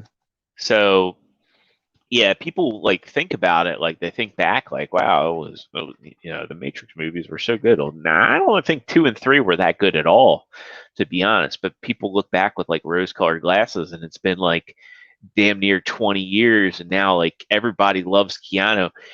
People forget like Keanu used to get like roasted all the time. Like you used to watch like Animaniacs, the critics, they'd have like a woodpecker like pecking him on the head. People were like constantly roasting the guy, claiming he had no acting ability.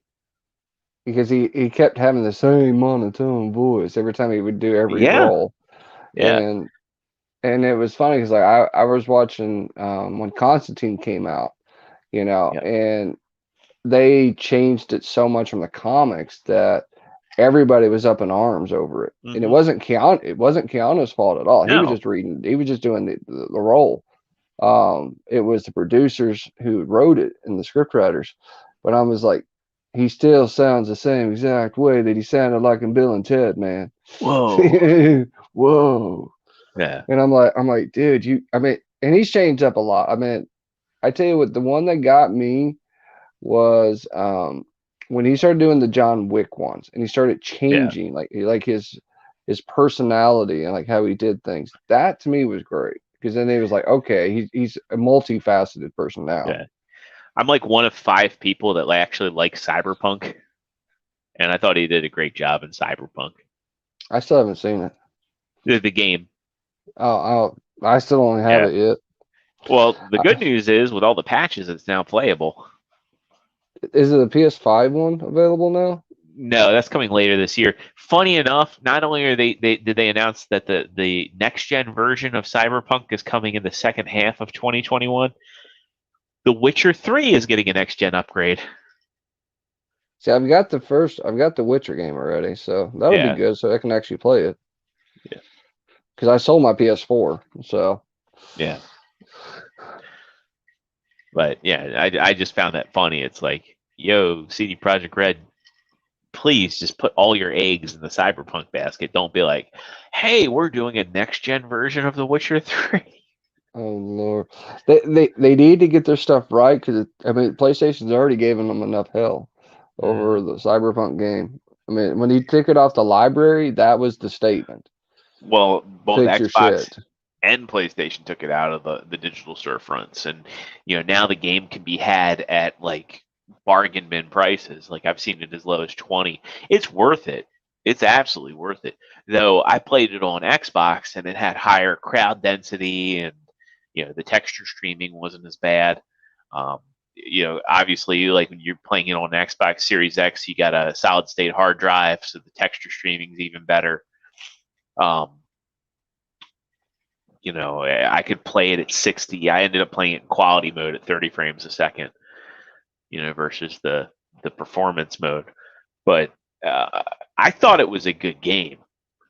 Warts aside, like I ran into my fair share of glitches, but I had a lot of fun playing that game because it basically reminded me of Ghost in the Shell. And that's why I'm waiting for the new console version to come out to play it, because I loved Ghost in the Shell. I loved playing the PS2 game way back when. I still have it. But they need a new game for Ghost in the Shell on the PS5.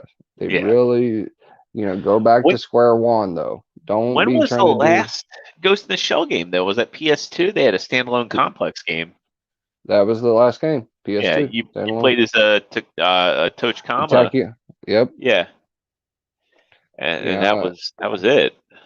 Which I thought was sad, because after Re-Rise and 2045, I would have figured there would have been something, but nope, no game, no nothing. And then Bungie had that one game that was kind of an homage to Ghost in the Shell. A character that looked almost just like the Major. It was on PS2. Oni. I remember Oni. Yeah. That game was like so Ghost in the Shell inspired, but it wasn't a Ghost in the Shell game, and that was like I think its biggest fault. And that's the thing, is it was competing against Ghost in the Shell, and in Japan, Ghost in the Shell is going to blow it out the damn water.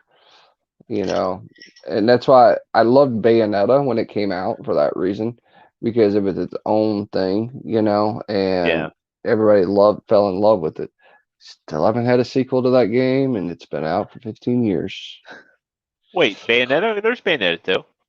Is there a second game? Yeah, it's exclusive. Nintendo bought the publishing rights. But that's the thing. Like, I can't play it. You don't have a Switch? No. Oh man, you should get a Switch.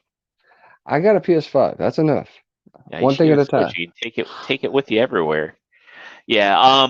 If you want something in the same vein as Bayonetta 2, Devil May Cry 5. I got it. Yeah. I picked it up. I've got that and Miles still to play through.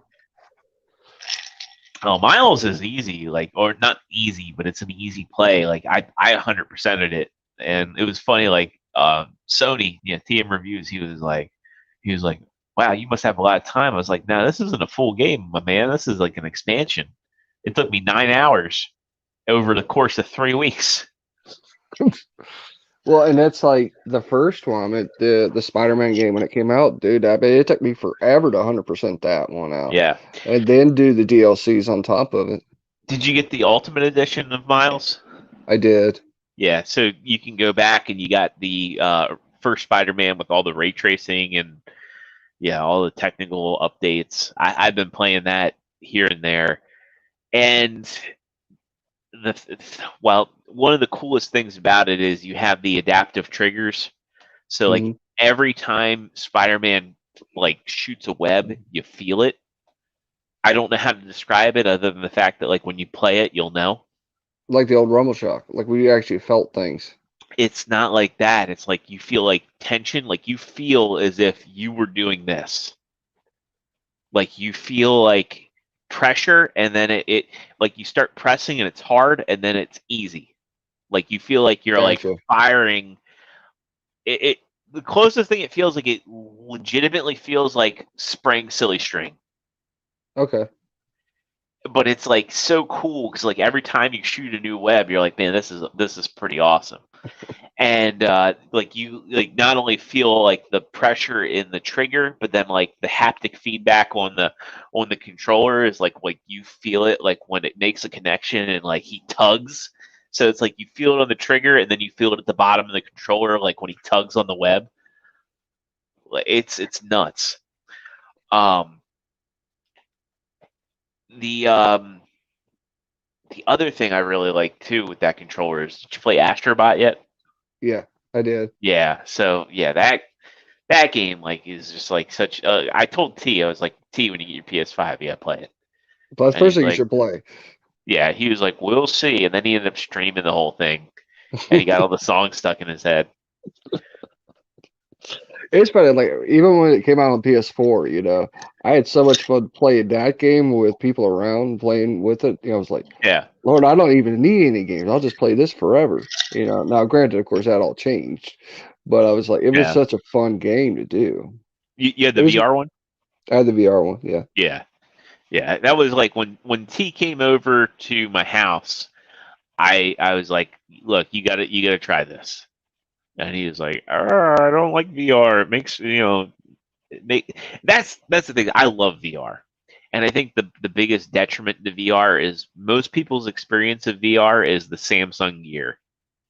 And so when you're like, you got to try VR, they're like, I've only ever, I've done VR before. I don't like it. And it's like, they did the Samsung Gear. It had a low refresh rate, like 24 frames a second, and it made them nauseous. And then that sullied their opinion of VR. And I think, yeah. I know I played the Batman one and fell in love with VR again. You know what my favorite part of the Batman one was? Actually, I have two favorite parts. I hate saying that I love seeing Bruce Wayne's family get killed in VR, but the fact that the perspective, they like made it like you were small. Yeah, and you were looking up at yeah. Like that had a lot of impact. It wasn't like, oh my God, I can't believe I'm seeing Thomas and Martha get killed. But the fact that like you felt small and helpless, and then Joe Chill gets in your face with the gun. The other thing was going down the elevator into the Batcave. Yeah, the quiet, and Yeah. the dark, yeah. Yeah. I mean, I would say that I played that one and I played the Resident Evil one, for Resident Evil 7. Yeah. I wasn't a big fan of it in 7. I couldn't do the whole game that way. There's no way. I mean, it was so much into your face that you just couldn't even take a breath half the time. It's like, and you're trying to do all this stuff, and you're mentally you're getting freaked out because you're like, okay, this is all happening to me, Yeah. Did you play Until Dawn: Rush of Blood? I did. Yep. Yeah, I love that because it reminded me of the Sega light gun games. Like, it reminded me of those and the Konami light gun games that people just don't talk about. Crypt Killer. What was that one? It wasn't a Konami game. It was on Sega. Was it on Sega or was it PlayStation? Lethal Enforcers. Yeah. Remember that game? Yeah, and Carnival. Mm-hmm. Yeah. It reminded me of those, and just all the jump scares and the stuff in your face, and I just thought it was a really good light gun game. Well, and that's why I wanted Left 4 Dead to come back out, because I love playing that in the arcade. It just literally, it would just jump like at weird times just to freak you out as you're going through the game. Yeah, and I'm like, I'm surprised they never did a VR version of House of the Dead. They haven't made a new game in that 10 years? Yeah, the last one I remember was House of the Dead 4 in the arcade, and that came out on PS3. Yeah, and that was a PlayStation Move game. I own it on my PlayStation 3, and that's been quite a while. Yeah, because House of Dead, Left 4 Dead. We haven't had some of these games in a long time. They focus so much on the Call of Duty type games that you see a lot of that now, where it's all about multiplayer, massive, MMO kind of styles, and it's like just give me some good old shooter up games. Yeah, Carl says it's still at Dave and Buster's. Dave and Buster's, like, they have the light gun games at Dave and Buster's are alive and well. There's a Halo light gun game there that's actually pretty awesome.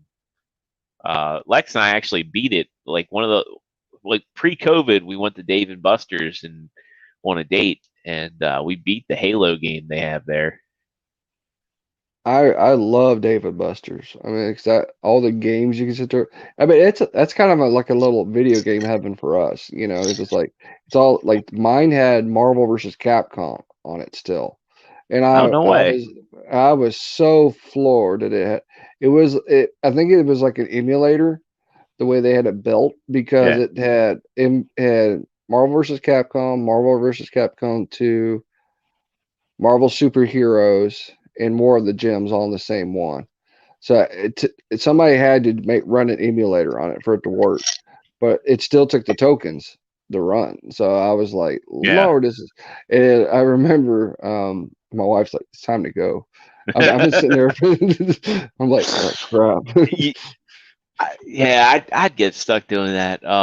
Carl says Wednesdays half price games. They used to do a deal where it was like all you can eat wings and all you can play games, and that Yep. was like my favorite. We'd get a group of people together. We'd eat wings until we couldn't really walk, and then like kind of like shuffle around and play like the games that were included. Pac-Man Versus is like my favorite to play. Where like the one where you're like doing like competitive Pac-Man. See, mine it still had an old asteroids one there and a centipede one. It was cool because they had like some classic games like old Atari stuff. And Yeah. they had light gun games, of course. They had the Jurassic Park one, the riding one. Yes. And I was like, but I would sit there forever at that Left 4 Dead. I'd always die in Left 4 Dead. It's like I would always screw up something and get killed in it. Did you play the Sega Transformers game? I did. Yeah, with the stupidly bad voice. Like, hi, I'm Sideswipe. Yes, Lord. I will tell you the last that kind of consoles. I love that Transformers game that was on PS2, and Yeah. that was the Japanese Takara game that came out. Yes, it was all in English, but the voice acting was. Hello, I am Galvatron.